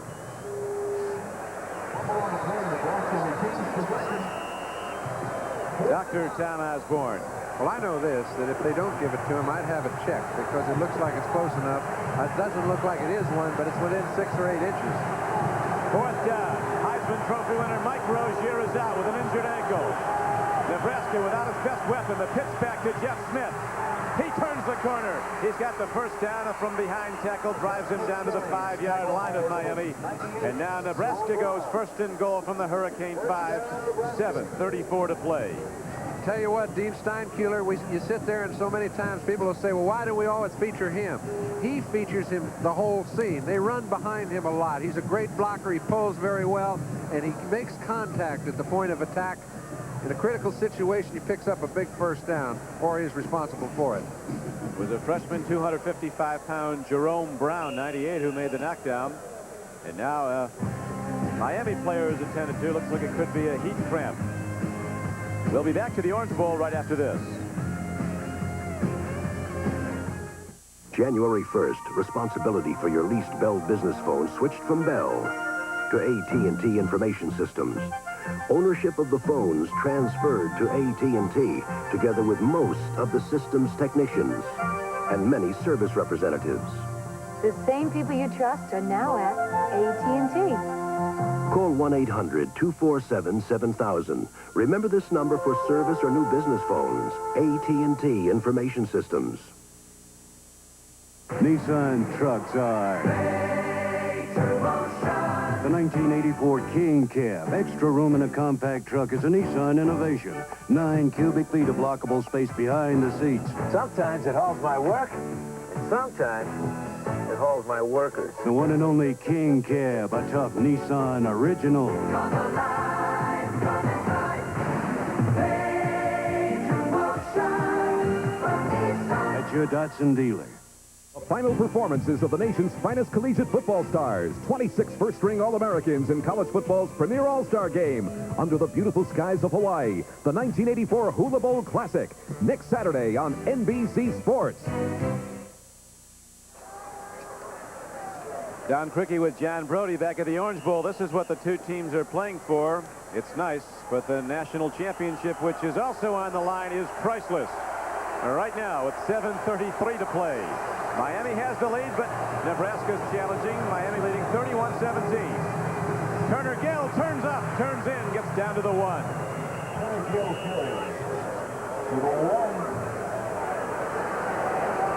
7:15 to play, the clock running. Nebraska, after scoring early in the 3rd quarter after fumbling a recovering a Miami fumble to tie the game, has not scored since.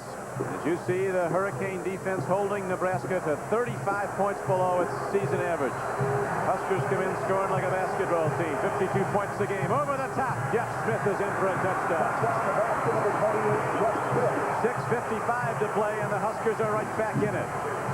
I don't think there's much doubt they'll go for the one-pointer here. Some people say, hey, wait a minute.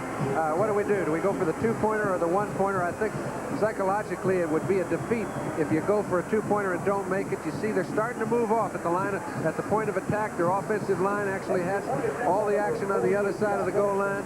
I think it would be a downer if they went for two and didn't make it right here, whereas if they kick the point, they stay within 7 and a chance to make 2 later. And without Mike Rozier. So Johnny Rogers on the sideline. They were asking, where is he? He's right here. There is no overtime, as you know, in college football. The extra point by Livingston is up and good, and it's now a 31-24 game. Nebraska will kick off with 6:55 to play.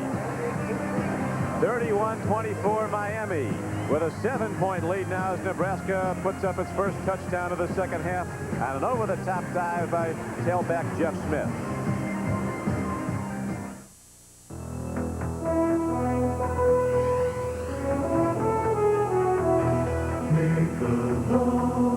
Some things speak for themselves.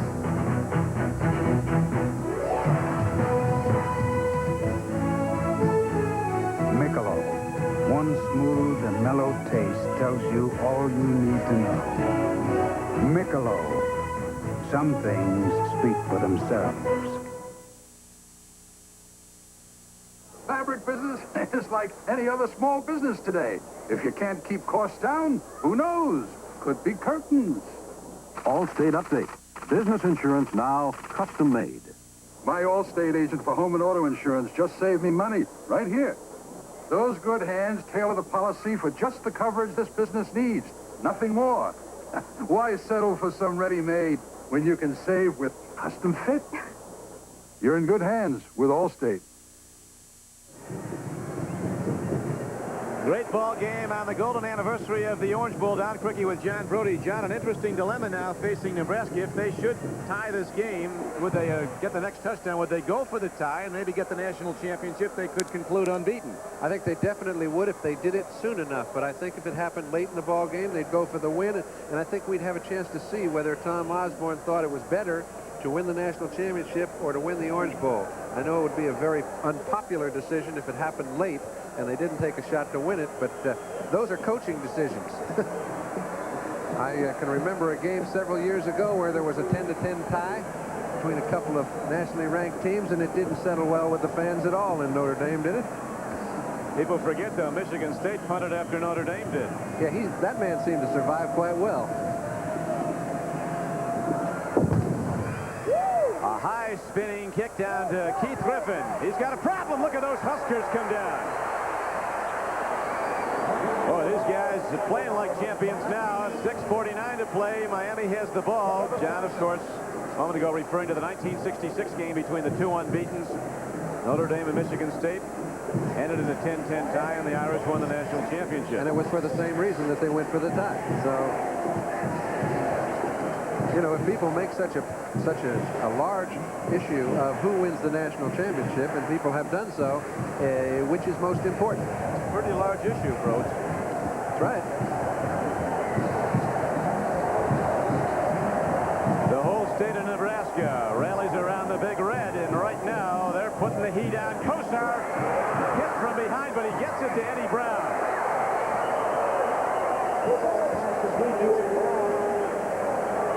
Eddie Brown's got some moves he hasn't used yet. Hey, I think, you know what I think? I think Bernie Kosar would like to have access to what this camera does. He'd like to see number 87 coming around, you know, Bill Weber hitting him in the back just as he lets go of the ball. It'd be a whole lot easier to play that position if you could. That was the NBC remote camera up on the goalpost. Eddie Brown with his 5th reception. He got Miami out of jail for the moment. It's 2nd down and 4 right now. Miami leading 31-24 with 6:41 to play.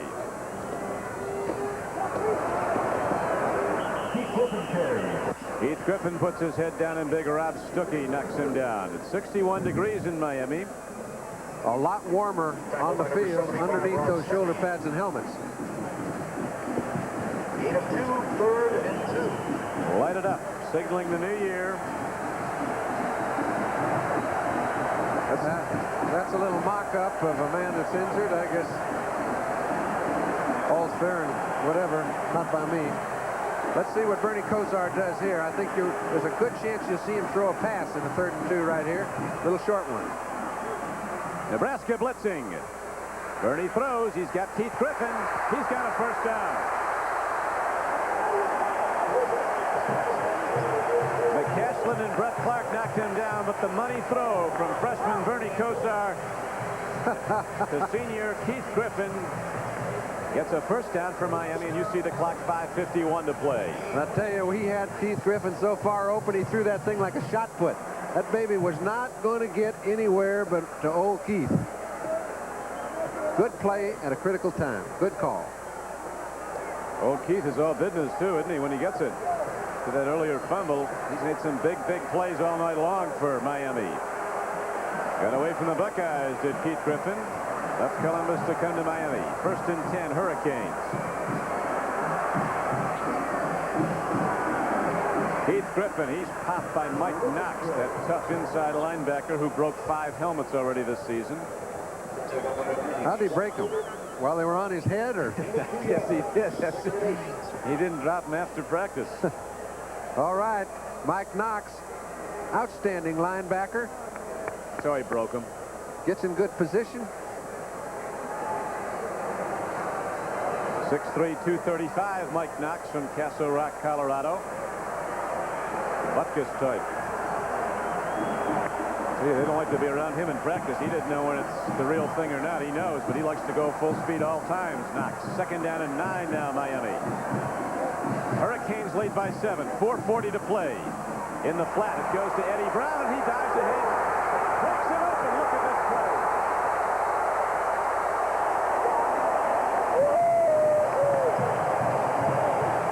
That's just fabulous athletic ability. 41 yards. There are a lot of people with great athletic ability, Don, but there aren't many people that continually come up with the needed play at the needed time. Kosar's one, and number 40, Eddie Brown. He's the fellow that got them back in the ball game against Florida State, gave them a chance to kick a field goal late, win the ball game. Beautiful play, breaking those 2 tackles. Boy, it was a tremendous play. 31-24, Miami in white with the lead. Kosar has set an Orange Bowl record for passing yardage, 300 yards for the freshman. Live action, Albert Bentley. He's been quiet for a while, but not now. Oh! That was a touchdown. If he keeps his feet, he made so many good moves to get in the open.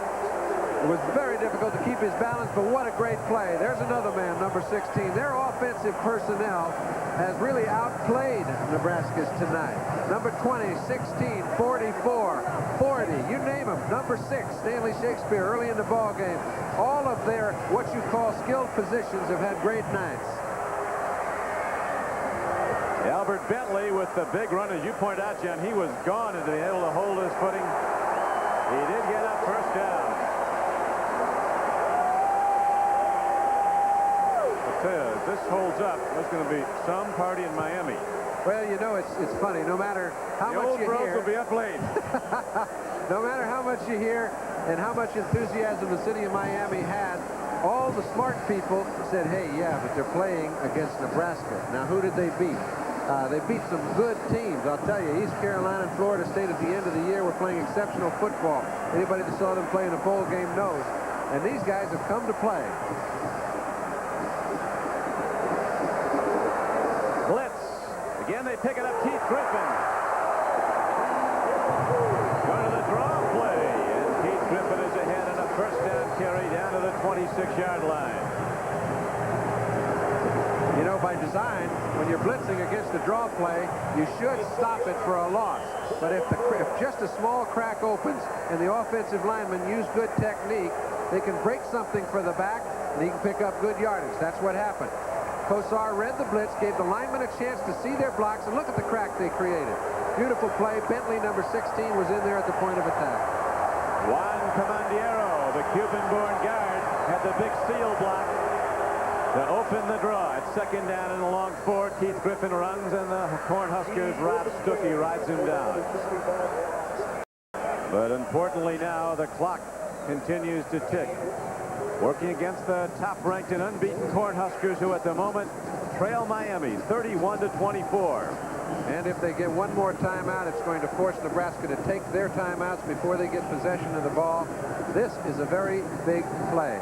Now, if they can move the ball about 3 yards, they'll be able to kick a 40-yard field goal, and this ball game would be history. So I expect them to probably either throw a short out or try to run the ball about 3 yards. Let's see. It's 3rd down and a long 3. Keith Griffin, nothing there, and the Cornhuskers shut it down. It brings up 4th down. And the game clock continues to tick. 1:53, 52. Now they stop it. One of Coach Schnellenberger's sons. Another one's on the team. Stu Schnellenberger, an important part of it. 1:53 to go in Miami's quest for a national championship. Today, there's a new power on the road. The first Nissan 300ZX. 3 liters of fuel-injected turbo-thrusted V6 motion. 200 horses strong. The all-new Nissan 300ZX. It'll snap you from 0 to awesome. Come alive, come inside. Motion from Nissan. At your Datsun dealer. We have been fascinated from the beginning. As a machine, the human body remains a supreme invention. To unlock its potential, we offer Soloflex. Simple and efficient, like the body itself. Which may explain why Soloflex looks less like a machine and more like a work of art.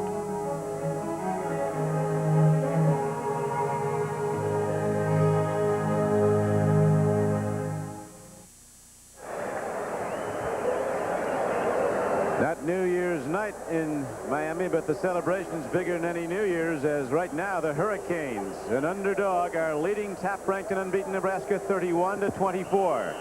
Bernie Kosar's right arm has been a key, the freshman from Boardman, Ohio. And another very, very difficult factor that's mitigated against the Cornhuskers is the injury to their great runner, Mike Rozier, the Heisman Trophy winner, out with an injured ankle. Went out in the second half. 4th down now. Here's the field goal attempt. Jeff Smith drills it. Didn't get there. Nebraska will get the ball with 1:47 to play. John, we're going down to the final gun, it looks like, in this one. And you can see some coaches are very quiet and passive. Others get their group ready. And this man has been an inspirational force for this group all year long. He's not about to take a back seat right now. 1 minute and 47 seconds between the Miami Hurricanes and a national championship.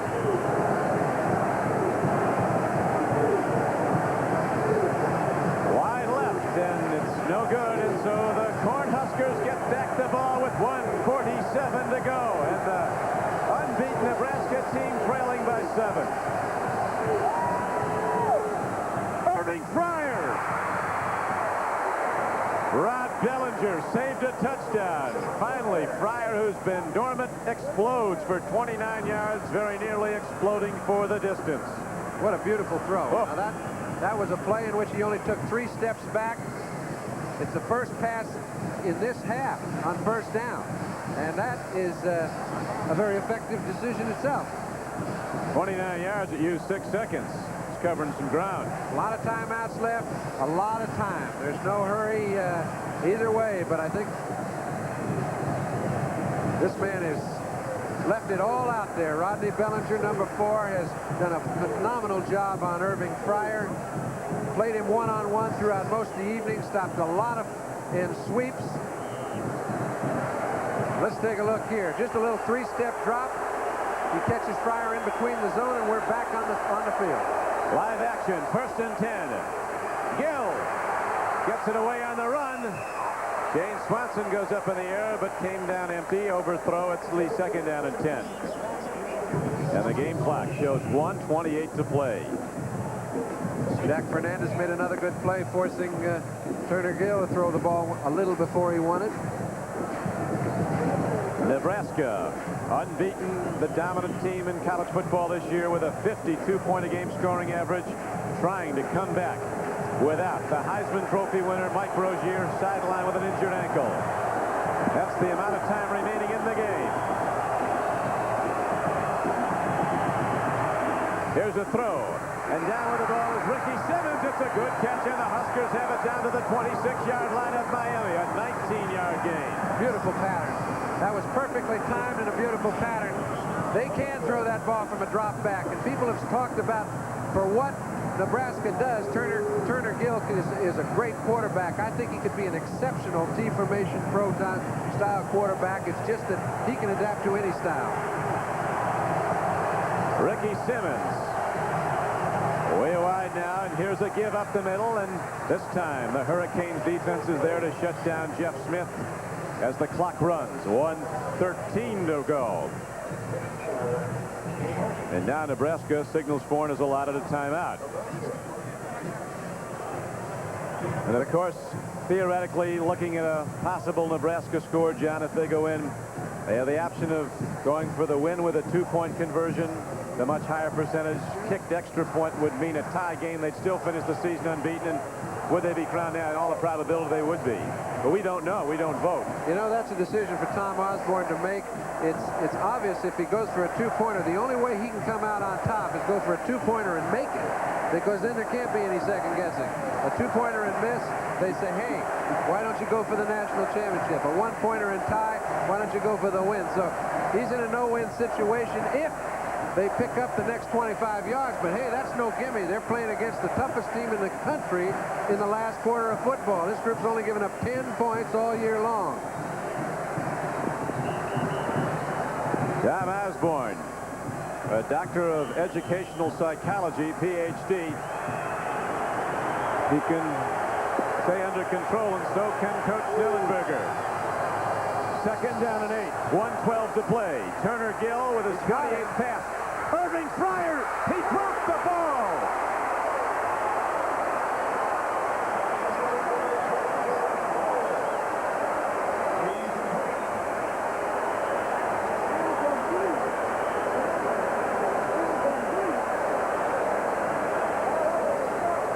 The best receiver in the country, but even the great ones have a lapse.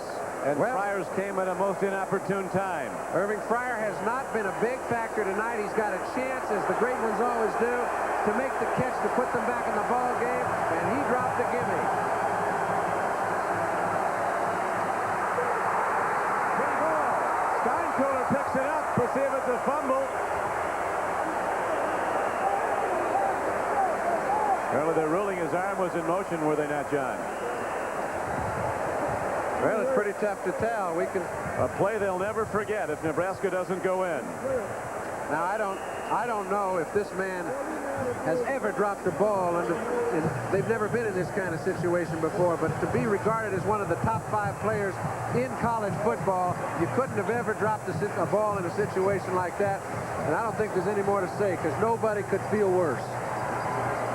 He's just hoping to get another chance. That's it. And now it could be his very last one, because the Cornhuskers have 4th down coming up. 4th down and 8. The ball at the 24-yard line of Miami. One last look. The earlier play, Irving Fryer with the goal line sprint. A perfectly thrown ball from Gill, but it's dropped. He split the defenders and was wide open, was Irving Fryer. Then in his heartbreak, he collapses to the ground. And now 4th down is coming up for Nebraska. The Cornhuskers with the longest winning streak in major college football. They've won 22 straight games. 12-0 this season. Ranked number 1 all year. But they're down by 7.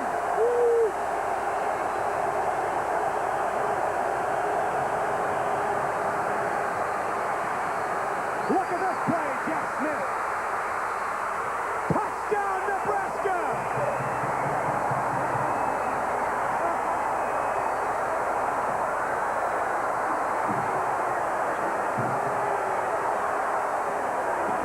The Cornhuskers somehow find a way with Mike Rozier on the sideline, his backup. Jeff Smith takes the pitch back up. Brilliantly executed play by Turner Gill. 24 yards and a touchdown. Now it's a 31-30 game. And what does Nebraska do? I have not seen the kicker come on the field, and I don't think he's coming on the field. And I might as well, I think that they've got things going their way. Tom Osborne made this decision a long time ago. Don't think that this situation caught him by surprise. He's decided to go for 2 and take his shot at winning. I commend him for it. This is for the national championship for Nebraska.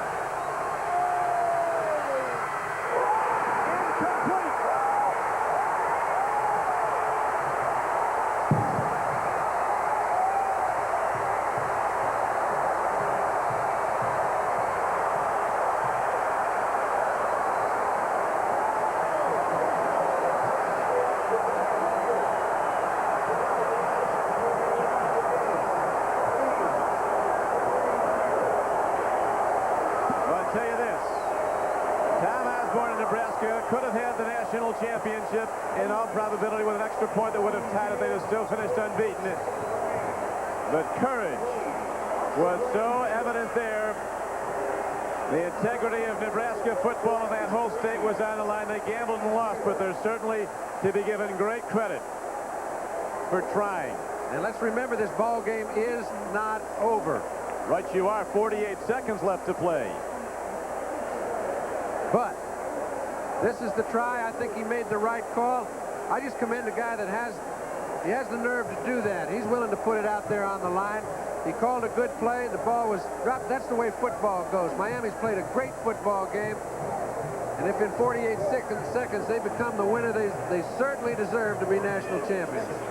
The golden anniversary of the Orange Bowl turns out to be the greatest game of all. And an onside kick, I don't think we have to make much discussion about. It will happen.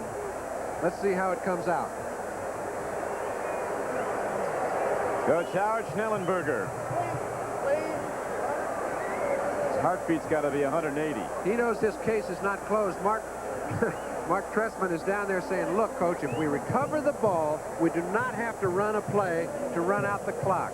They've got 2 timeouts. That won't be enough. We'll be able to end this thing and go in a winner. But they must get the onside kick. I thought they had some timeouts, and they don't.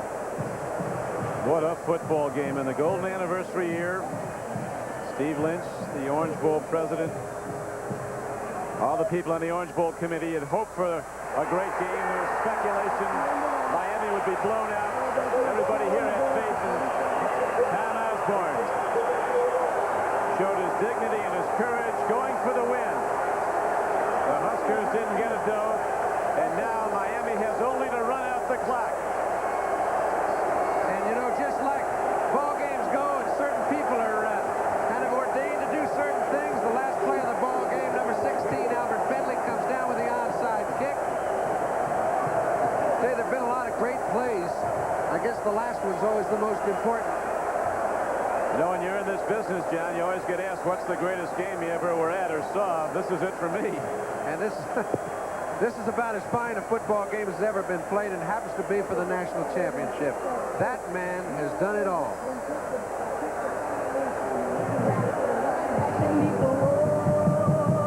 Set it to music.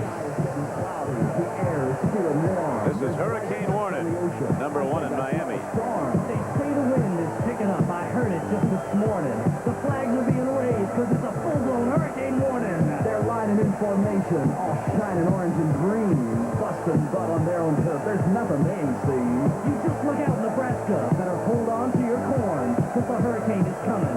It's looking like a storm.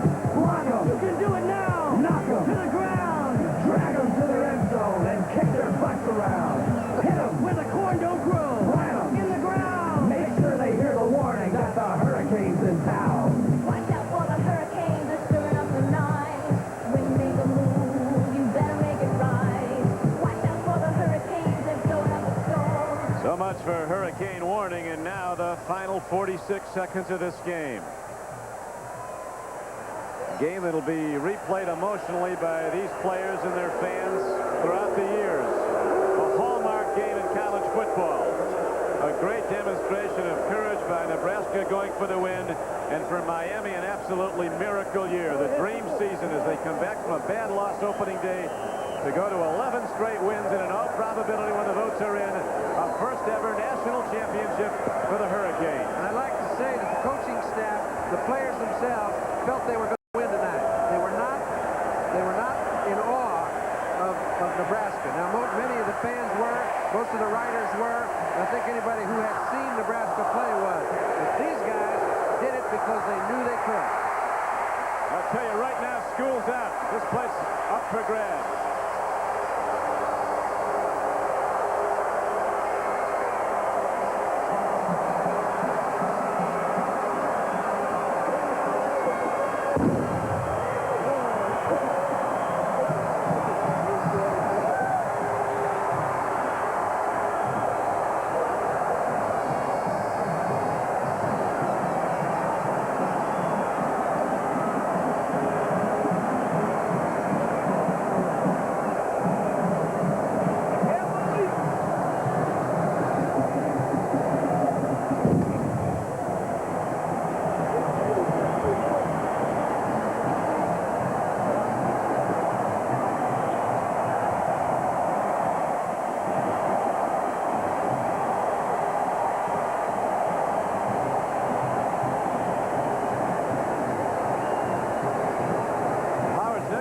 Be running for mayor.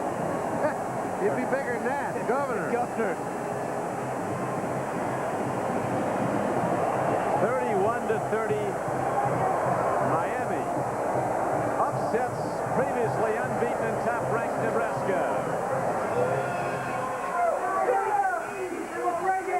The Miami Hurricanes locker room, after one of the most dramatic football games, I would venture to say, in the history of this great college game. And you notice that man has still got his composure. He had it. He was saying very softly all week long, I think we can win. We've got the people to win. We can't afford to make mistakes. We can't afford to get anybody hurt. But I'll tell you, if we all hang in there, I feel we can do it. He's been letting his team know. They've been preparing for 6 weeks, and they did it. That's a wonderful feat against a great team. It was, and the confidence you talked about, John, really was evident all week long. Even when he went to scout Nebraska at the Oklahoma game, Schnellenberger says they're going to be the best team we'll face all year, but they can be beaten. We can't make mistakes if we're going to do it, but we can win. And they did. And it was an offense that came out from the gun, throwing the ball around. They knew they had to put some points on the board early, get a lead, hang in there. They did that. Then comes Nebraska back, and they did it again. I mean, you know, when everybody said, oh, boy, they'll make it close anyway, now they open up another 14-point lead. That man right there, Dennison, catches 2 touchdowns. And here is the critical play of the game. Nebraska goes for 2. The play is broken up at the goal line, and the Huskers, in their valiant effort to win the game rather than go for the tie, come up empty. And ultimately now, the victory and possibly, quite more than possibly, the national championship going to the University of Miami. There are 2 polls, of course, the coaches' poll and the writers' poll. We'll be back to the 50th Orange Bowl in a moment. But right now, it's Miami, a 31-30 victor. Let's go to Len Berman in New York. Len?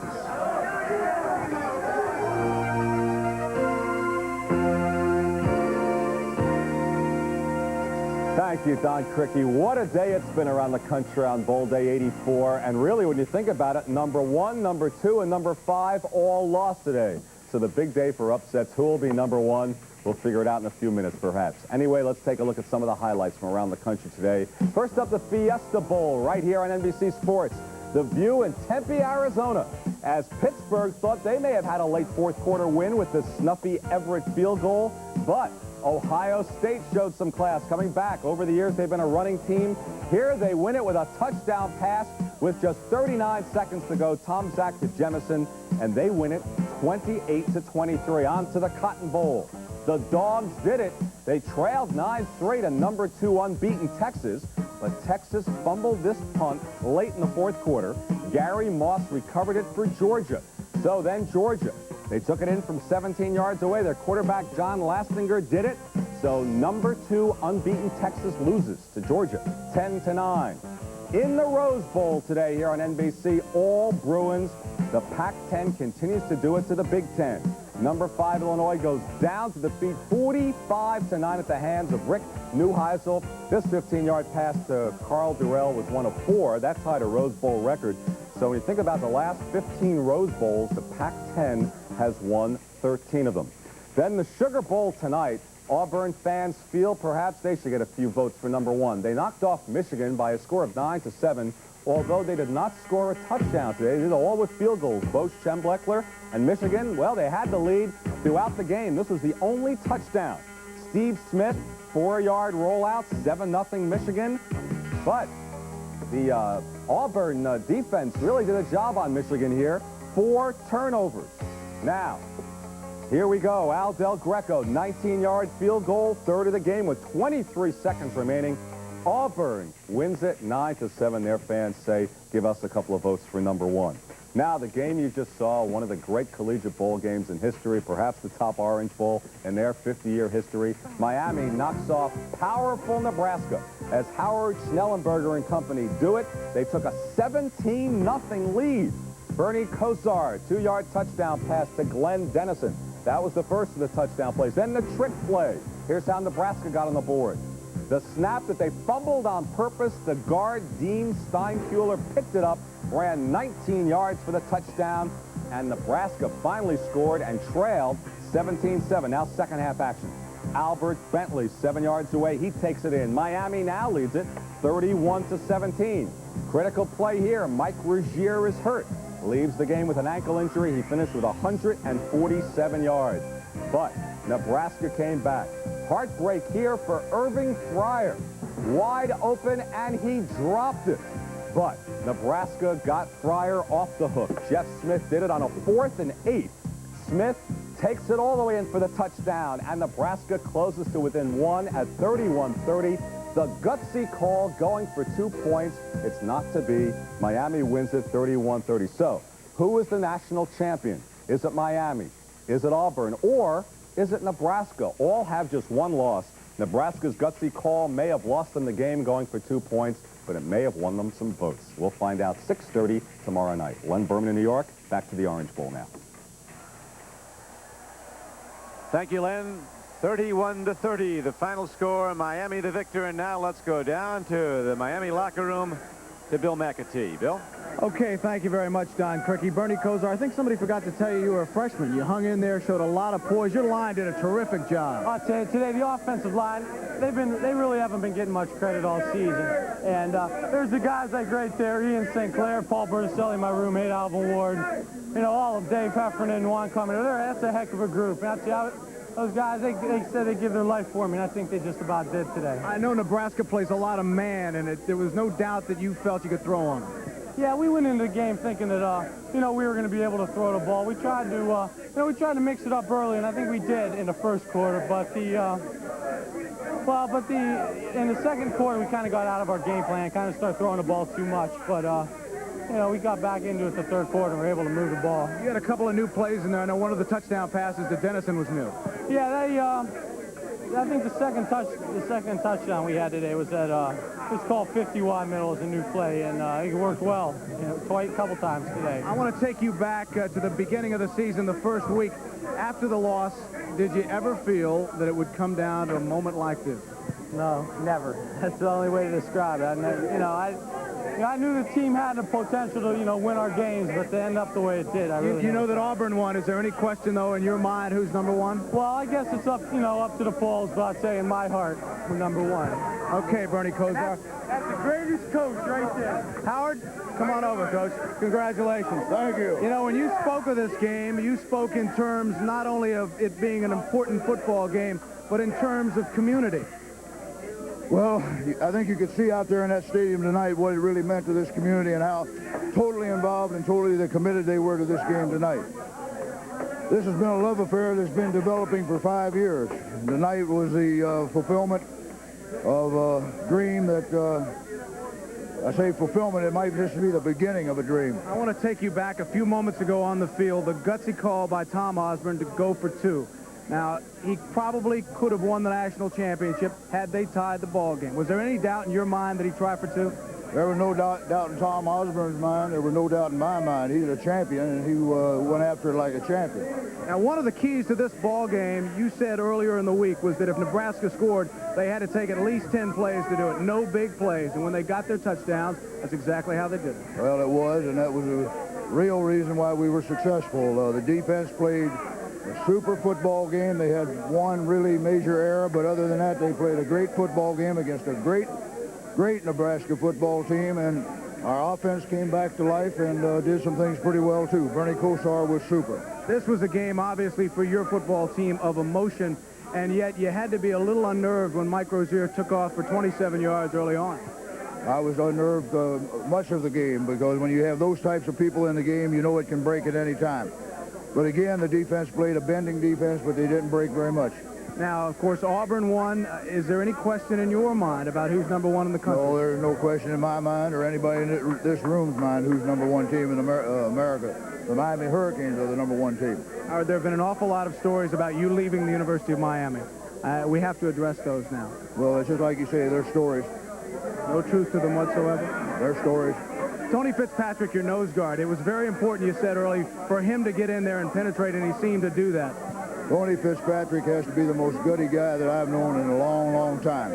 Hadn't played a football game in 10 weeks.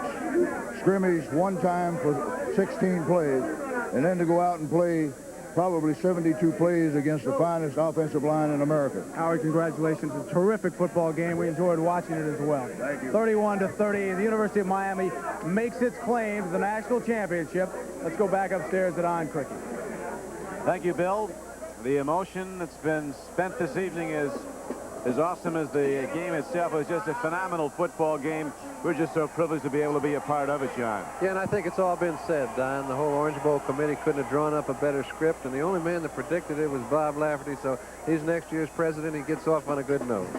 Well, it was a great, great victory, and again, when you talk about the football game, as much as the Miami victory, you have to remember the courage, the valor of Tom Osborne and the Nebraska Cornhuskers going for the win. They did not get it.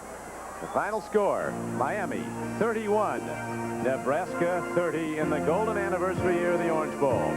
The executive producer of NBC Sports is Michael Weisman. The coordinating producer of NBC's football coverage is Ted Nathanson. Today's telecast was produced by George Finkel, directed by John Gonzalez, technical director Lenny Stucker, associate director Joe Michaels, associate producer Antoinette Macchiaverna.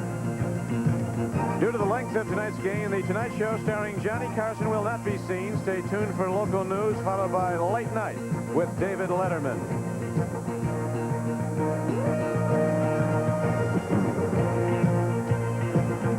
The final numbers up on the golden anniversary of the Orange Bowl. The Miami Hurricanes, a team that started out the season losing to Florida 28-3, come back now to win 11 straight games, including this, the biggest victory in the school's history, a 31-30 upset of the #1 team in the country, Nebraska. Miami doing it led by a freshman quarterback, Bernie Kosar, playing with the skill and guile of an established veteran.